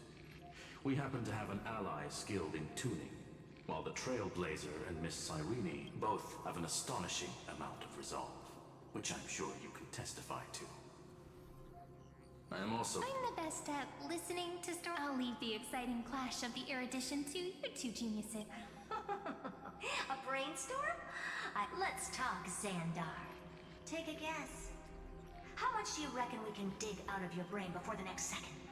And how many ways can we find to deal with you? Besides, in your current predicament, there's no way you can take our trump card away. Go, little one. Go! Like Hergus... It seems you had conducted a secret hunt in the depths that even I cannot reach. In that case, go. Swim onward and give this campaign a fitting end. I shall send you off with my song, Greyfry. May this song penetrate time and become the prelude to the new world.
Dux Gladiorum, you have completed your duty. A new dawn is about to rise. Why not swim towards it?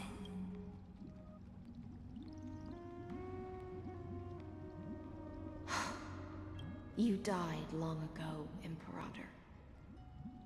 Depart from my mind. But your duty towards the Imperator did not die with me. That duty will bind you no more. You will be able to hold for yourself one grandiose feast after another in the endless days to come.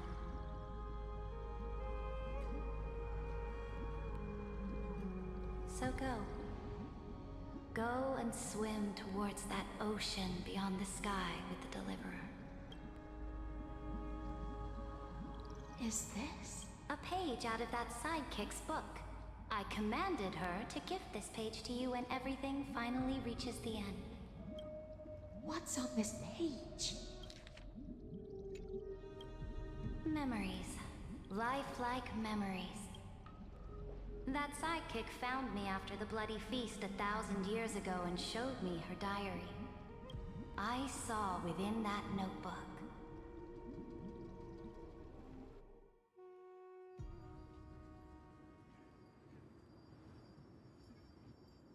Is this... that Deliverer's experience? It's truly immersive. People beyond the sky apparently utilize this power to seal past scenery into crystals they call light cones.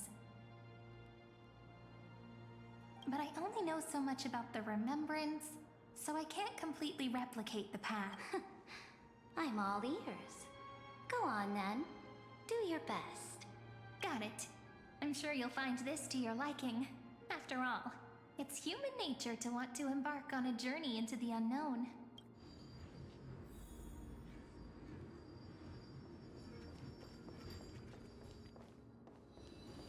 What brightly colored annals, a journey of the Deliverer's conquest. Let me partake in it. Is this a fortress in the sky? This is the first step of my friend's journey among the starry seas. This place is called the Herta Space Station. Just think of it as a supersized grove of Epiphany. Oh, so it's the territory of that witch. She and another Antikytheran lent me a helping hand back at the Look, over there. Let's go listen to what she thinks about. Are you telling me that woman is Herta? She seems shorter than I remember.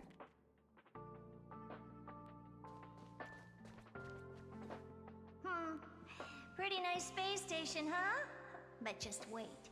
After a couple more stops on the Astral Express, you'll see sights that'll make this place look ordinary. Oh, the cosmos is so vast that the unknowns far outnumber the knowns.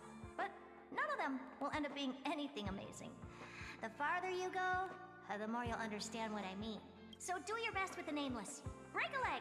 And remember to send an update or two to Asta when you've got some down. She certainly shares my way of thinking. Only that instead of a conquest through blood and fire, they chose a People call Madame Herta and Mr. Screwlum geniuses.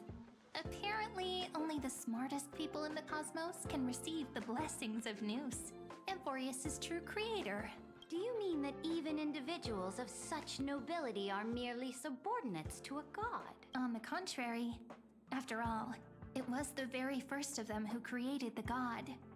But I don't really know all the details about that. You might be able to ask Madame Herta herself when you... Let's go check out some other worlds next, shall we? Oh, the cosmos is so vast. This next stop on the journey has a lot of similarities to... A snow-covered land? Interesting. This star is named Eurillo 6. That name sounds so cold. Belobog sounds better. The girl we see here holds a similar station to you, Imperator. She's the supreme guardian of this world. A leader who took up the mantle of government during a disaster. I did not expect the Empress of this world to be so young. Well, your appearance isn't much older. The object in the distance resembles Nikador. Is it a weapon? No, it's called... Right! The Geological Reconstruction Unit. Just Georios' Titankin? Disappointing. It's all thanks to you that we survived the crisis. The collaboration with the IP... This world was sealed beneath its sky just like Amphorius was. And they only managed to reconnect with the stars when the Nameless arrived. That IPC she spoke of. Yes, the IPC conquered many worlds through trade, and opened up a vast territory that way. There are many such powerful alliances beyond Amphorius, and they all walk on roads different from the destruction. Coming back to the Supreme Guardian and her Belobog, didn't they find a peaceful way to enter the interstellar? That cannot be true. That IPC would never have grown so big on trade alone. Its path of conquest must have had no mercy for the weak and would have destroyed them if needed. Are you telling me that this snowland never thought about tossing its dignity to the wind and kneeling to the IPC? I will not believe. I will never allow the Imperator's empire to be sullied by others. Imperator, Belobog isn't... I indeed hesitated. But now I understand what we must do. Belobog must, even if I may not live to see it. I believe such a day will surely come. They still have their dignity intact. One day, that hope will melt through the ice and help them into a prosperous tomorrow. But the order of the cosmos is already set in stone. The old laws decree that only the strong survive, binding the weak in an unbroken chain. Until they wither, Amphorius must... Speaking of the order, another one of my friend's companions may be able to enlighten you further. Let's go to the next page. I indeed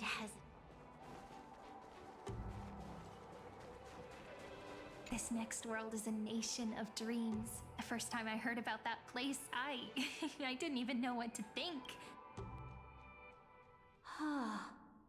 Such opulence does indeed evoke astonishment. This world is called Penacony, an eternal city built upon a land of dreams. It's also my friend's previous stop, where they went through a risky but exciting... Tell me about it then.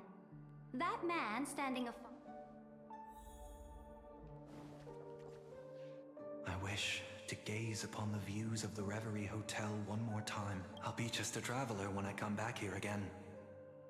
And perhaps, through a traveler's eyes, even the things I once knew so well will feel strangely different. Penacony is a land of the harmony, where all dreams and hopes merge and combine. It believes in unrestrained freedom, and that's how it lost itself in shallow delight. Then, this young man before you chose to rewrite its laws, using the power of the Order, hoping to shape a dream-bound paradise of perfect happiness. Yet, the paradise of my dreams remains far away. Perhaps a brief journey with the Nameless can show me more possibilities in my search for paradise. As for what Penacony should look like, it'll be up to her. No. Up to their trailblazing now. It sounds like this ideal kingdom is no more. That's right. The people chose to wake up at the end. You can't see tomorrow when drowning in sweet dreams. This individual's law acknowledged only gods and constructs, leaving no space for humanity. And yet, the fact that he could accept defeat and resume his journey shows a rare self-awareness and clarity of mind. You are also very self-aware, Imperator. Then you must know that the world promised by the destruction also has no place for humanity. I am indeed very aware of Lycurgus's honeyed words of deceit.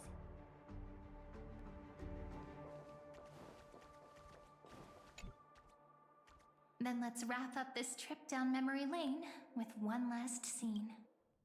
This absolute wonder. Isn't it pretty? That's our Amphorius.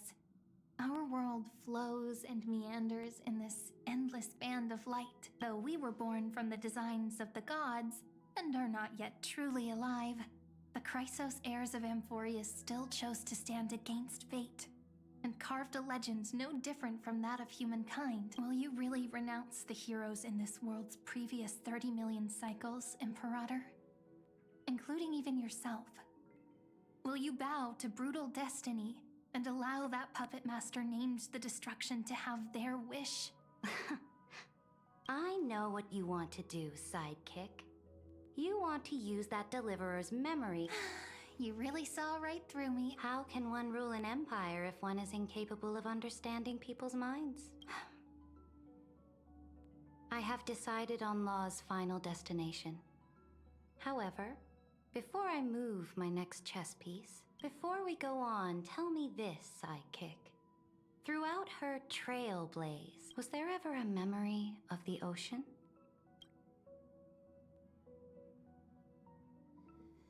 The ocean. My cradle. My home. You shall complete your conquest in the ocean at the boundaries of this world, and eternally slumber in the sound of tides. You shall eternally slumber in the sound of tides. Our prophecies aligned as flawlessly as a sea snake circling upon itself. And like the circulating ocean current, like our two fates.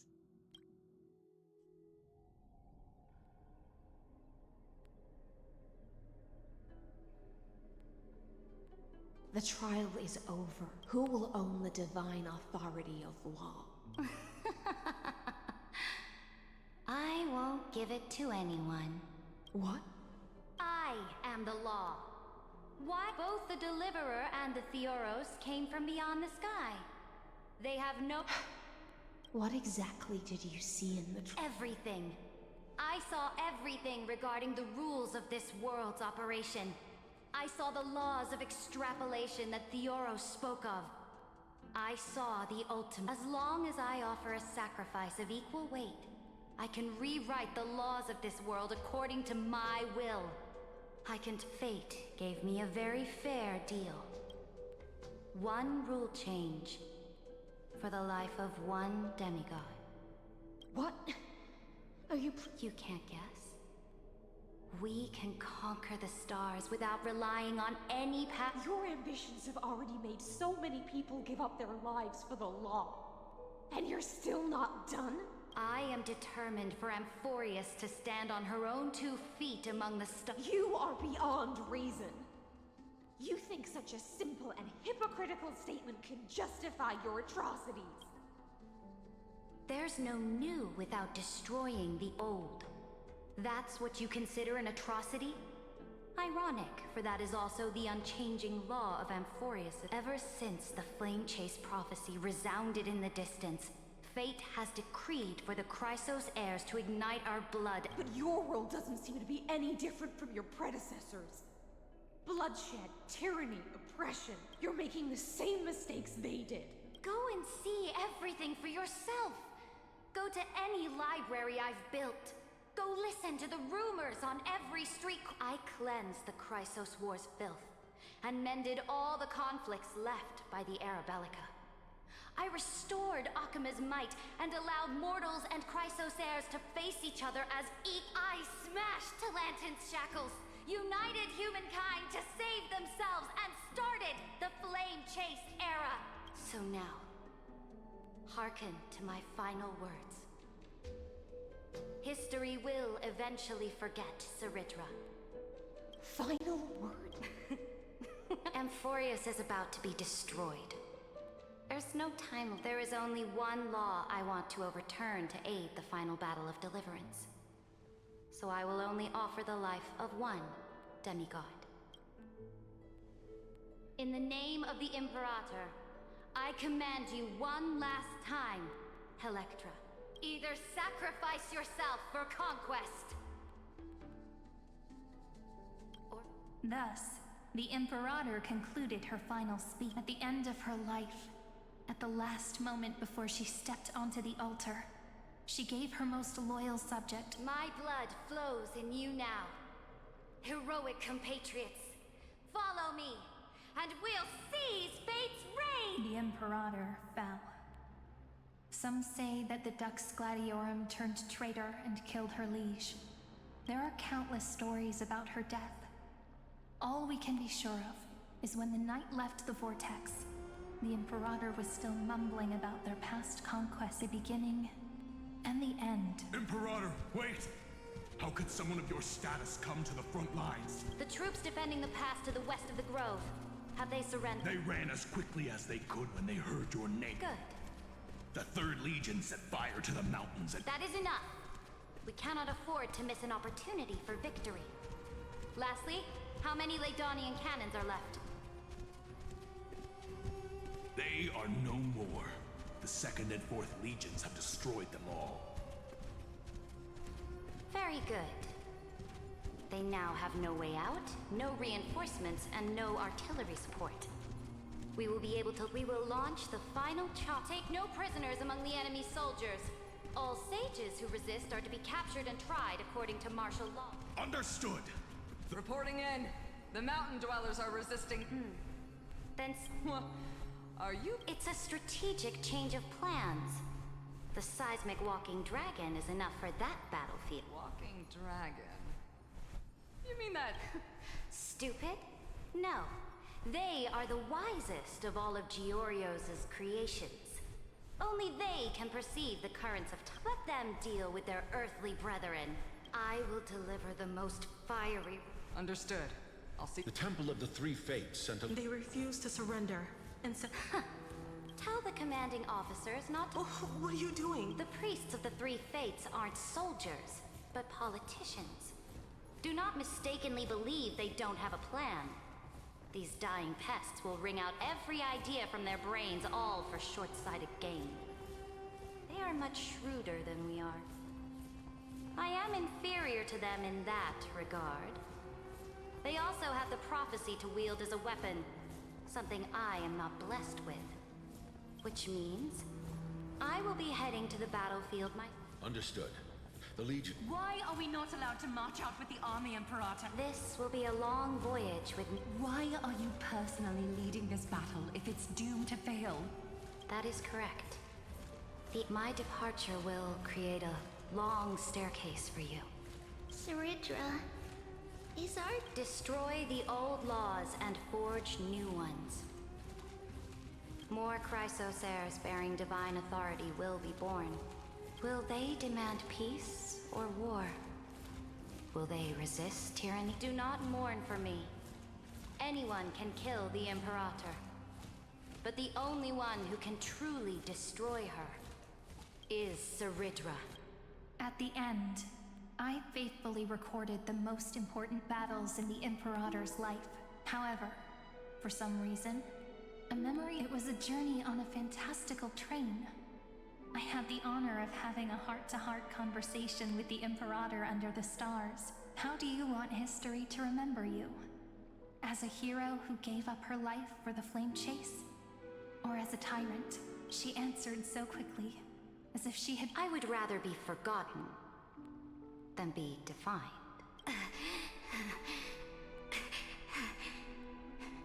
And only humanity can pen laws into history's pages. Now, I have shattered the greatest law of Amphorius, the Dux Gladiorum. Even though you killed the Imperator, this time, even then, I will ask someone to deliver the prophecy's ocean at the boundaries of this world. Will you do not? The Imperator muttered about her conquests, and news of her death spread. Freedom! Liberty! The tyrant is dead! Go! My people!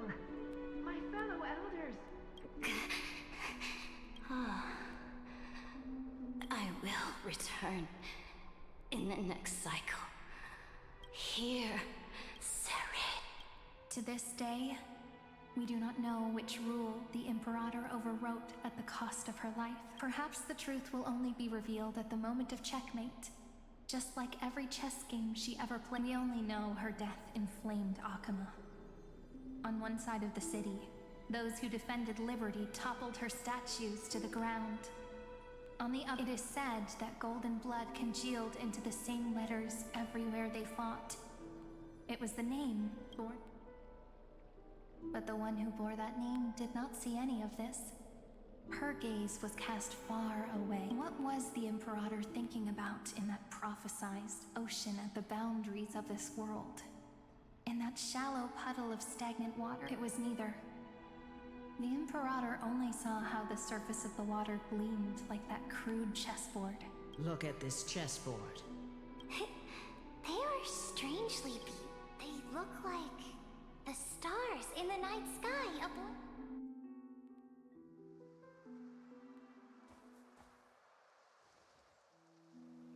From that page emerged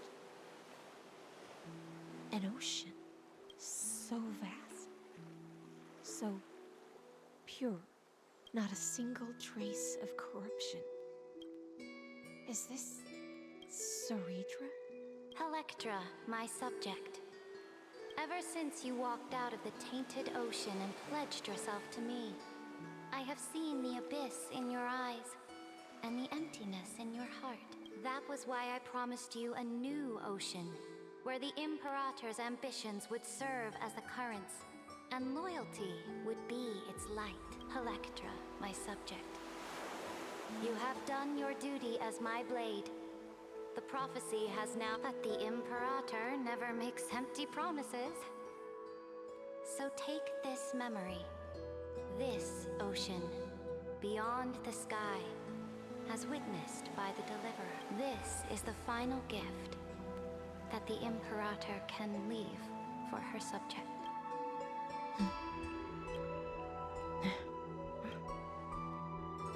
was still a fish in the ocean, but once I stepped onto land, I found myself caught in a play. Every land dweller wore a mask in their life. So I, too, donned a costume and tried to find my role in this show. I became your blade in war and the violin strings at banquets. Do you still not get it? I do not long for the oceanic depths of my homeland. Nor do I crave the swelling seas beyond the sky. Perhaps even I don't know what I want. But I know one thing right now. A fish is simply a fish. But whether under the ocean or on land, can still look outside the cave and see this. I have to admit, the 12-factor simulation of life. Make your choice then, Senior Society member. Do you want to keep walking down the wrong path and be remembered for your incorrect conclusion? Or do you want to return to the audience's seat and give yourself, Amphorius, and the entire cosmos a more fitting end? I must refuse. Did I not make myself clear? Have you forgotten about our dear Lord of Silence? You wouldn't want her to consider your 8 other clones as cancers within the erudition and chop them all up, would you? Your logical deductions are vast. Listen, my peers. Why don't you look beyond this world? Just as the Chrysos heirs did, Amphorius is not a place where 3 paths entangle, but where 3 paths fight to the death. You used Memoria to resist me, but did the Remembrance and their children.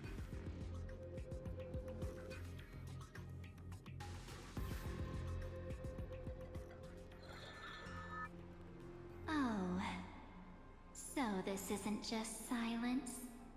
It's the answer.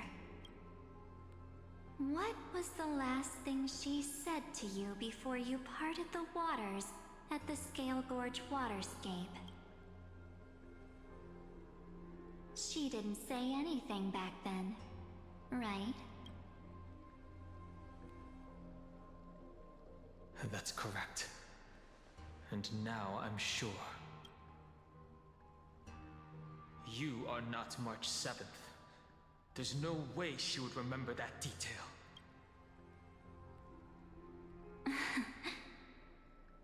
I'll only warn you once. How impulsive. That's not like you at all. Why don't you calm down and think about another possibility? I didn't take over March 7th's body. Rather, it's March 7th who regained my memories.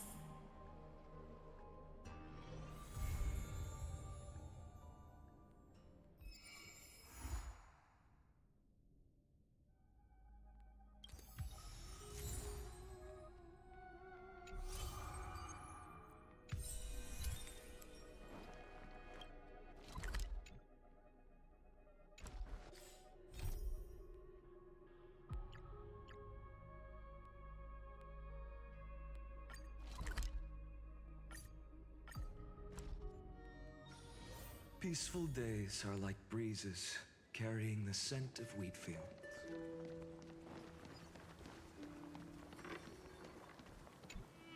No matter how many times I look, it's still so... it's good to see you. Right here, look closely. Isn't it just beautiful? That's right. You get it too, don't you? Sometimes you just feel so radiant, you can't help but stop in front of a mirror. All right. I wasn't kidding, though. The treasure is right here. This little lake. My own little world. Can I ask? Do you like being by yourself? I do. Just staring at the lake by myself, gently swaying on the swing. My mind drifts far away, and by the time it comes back, I've already fallen asleep. Here in this village shrouded by the veil of Evernight, dreams give wings to imagination. Children who grow up in Ides Elysiae are born poets at heart.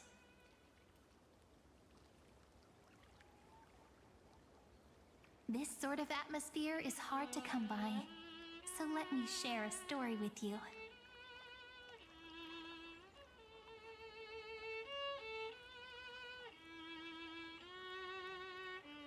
Getting your thoughts in order is part of preparing to leave, you know. It won't take long, I promise. Just think of it as granting me a little wish, all right?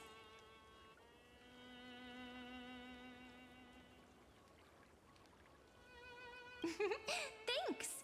I knew it. You're the best. According to legend, within the hidden depths of Ides Elysiae live a group of playful little fairies. The fairies, though hidden away from the world, dreamed of living like humans. They tried to hold a grand banquet, just as the villagers would. But one thing was missing: the most important person. They waited and waited, and then one day, footsteps echoed from the secret entrance. The fairies all pricked up their ears in excitement. Would you say the hero of our little story has their ears pricked up right now?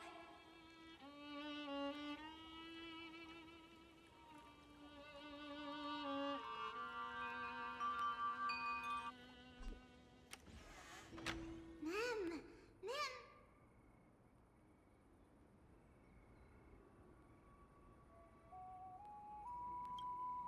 Incredible! The hero has uncovered the essence of the world, and even spoken a line that's truly beyond expectation.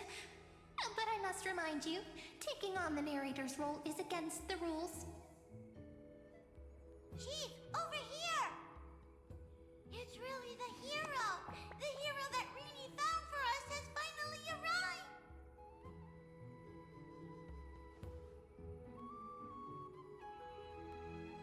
Oh, welcome, dear guest. I sensed you would come. When the wind chimes in the leaves rang for the 24th time, and the pink butterfly amidst the honey flowers took its 4th flight, I was certain. The honored guest who will save the Membrance Maze has finally come. Chief, no! The guest is over there! That way! Well, my memory's not the best, and my eyesight's a little fuzzy, but I never falter when it comes to doing the important stuff. Honored guest who will save the Membrance Maze, you've finally arrived. Chief, over here! My, what a cheerful scene! Already getting along so well with the fairies. No surprise, you shine no matter where you go.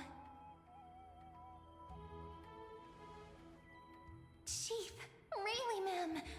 It's been forever, but we're here, just as we said we would be.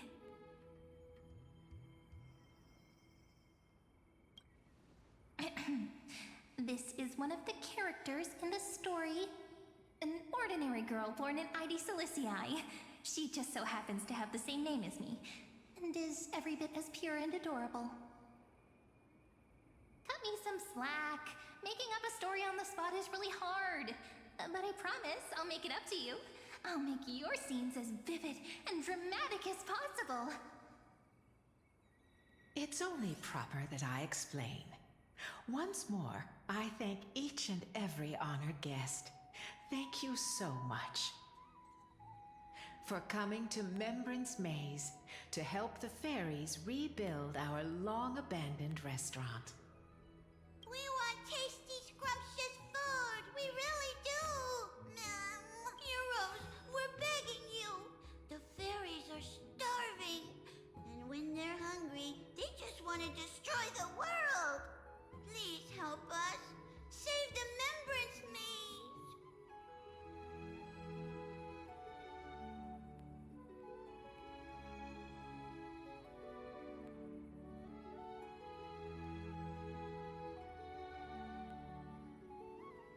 that's the situation. For the sake of Amphorius, let's rebuild the restaurant together and grant the fairies their little wish.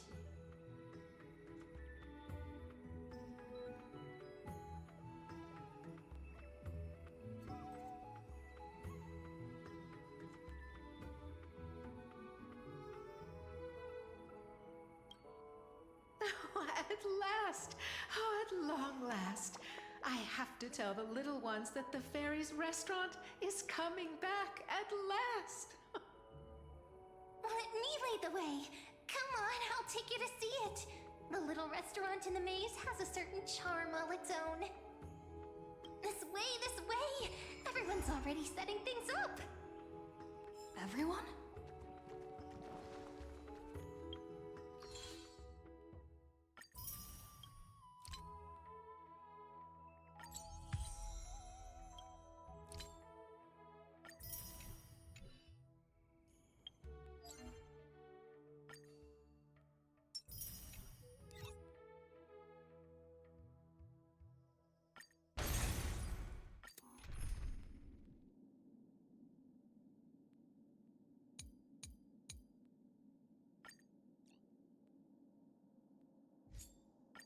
You're better off believing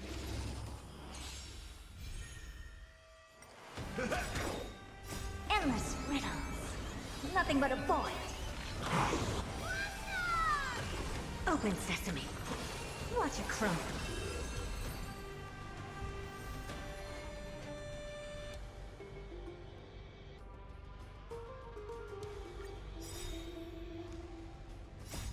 Lighting the west wind. Away we go! To the soul. Expand your thinking.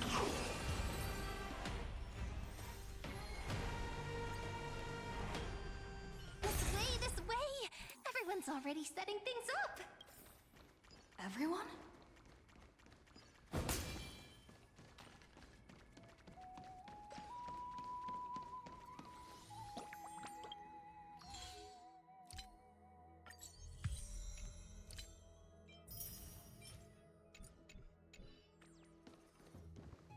Managing this place is bound to be full of endless, trivial responsibilities.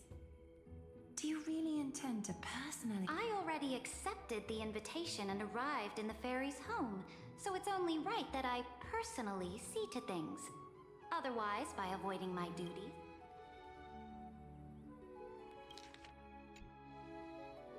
I believe they need no further introduction.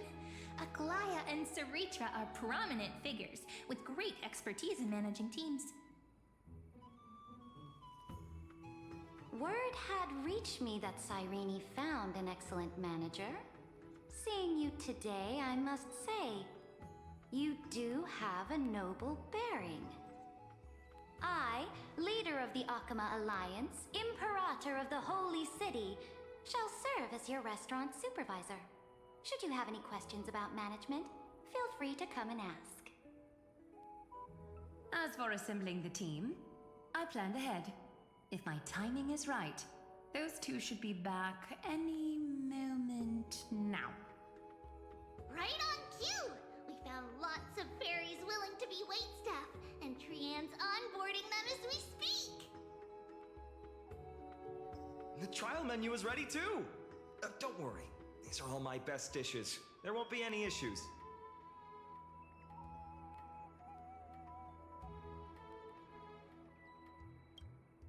Tribi, Trinan, Trian, responsible for our delivery service, and also great mentors for the team. And of course, Finan, our good friend who insists he's a fantastic cook.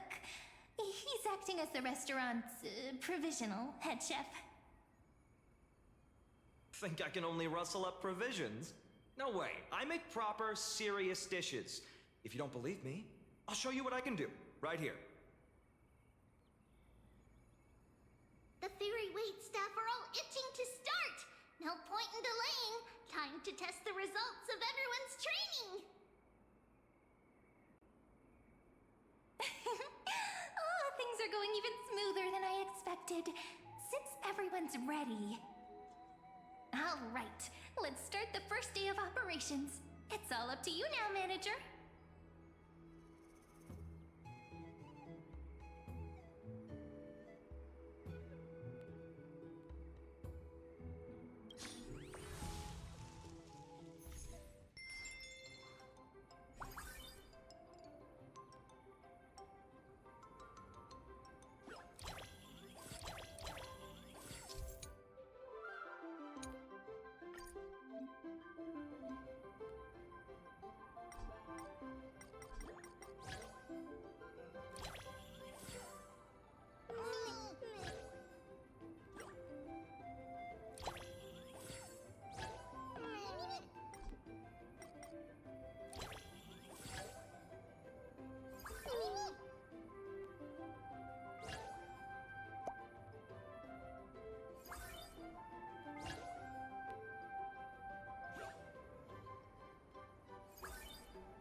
I hereby declare the fairy restaurant's very first day of business has come. Of course, it must have been a breeze for you.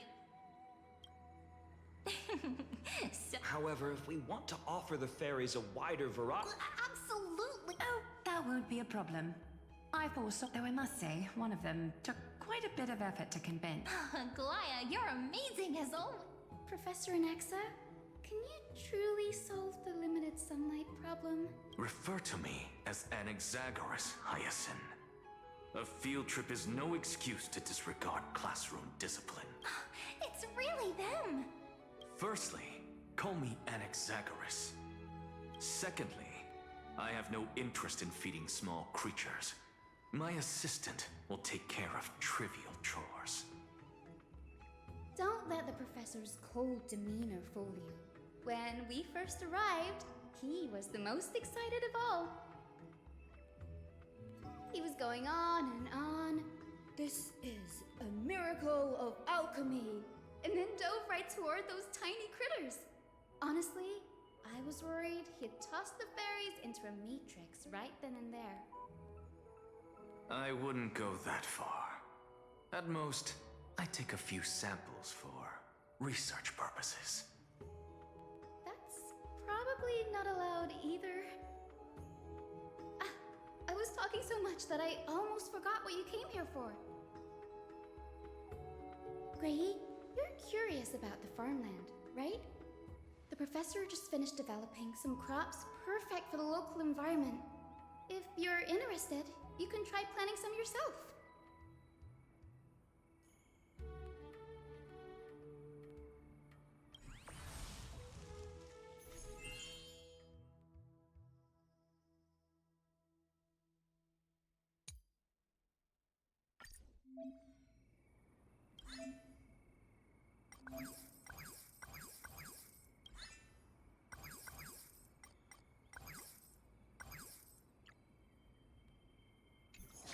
All done.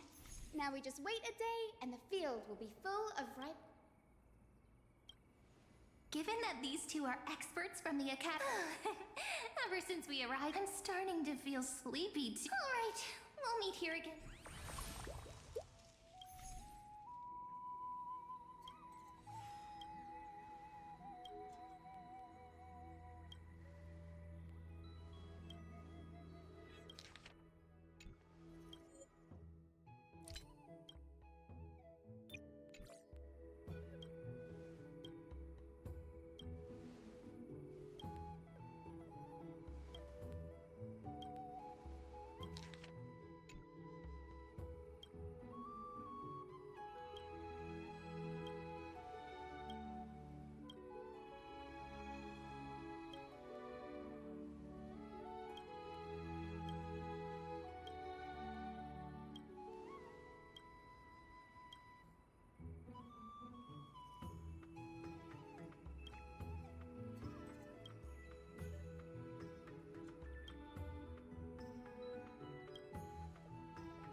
灯されたのはベロブルグの未来でもある。どんなお宝が私を待ってるのかな。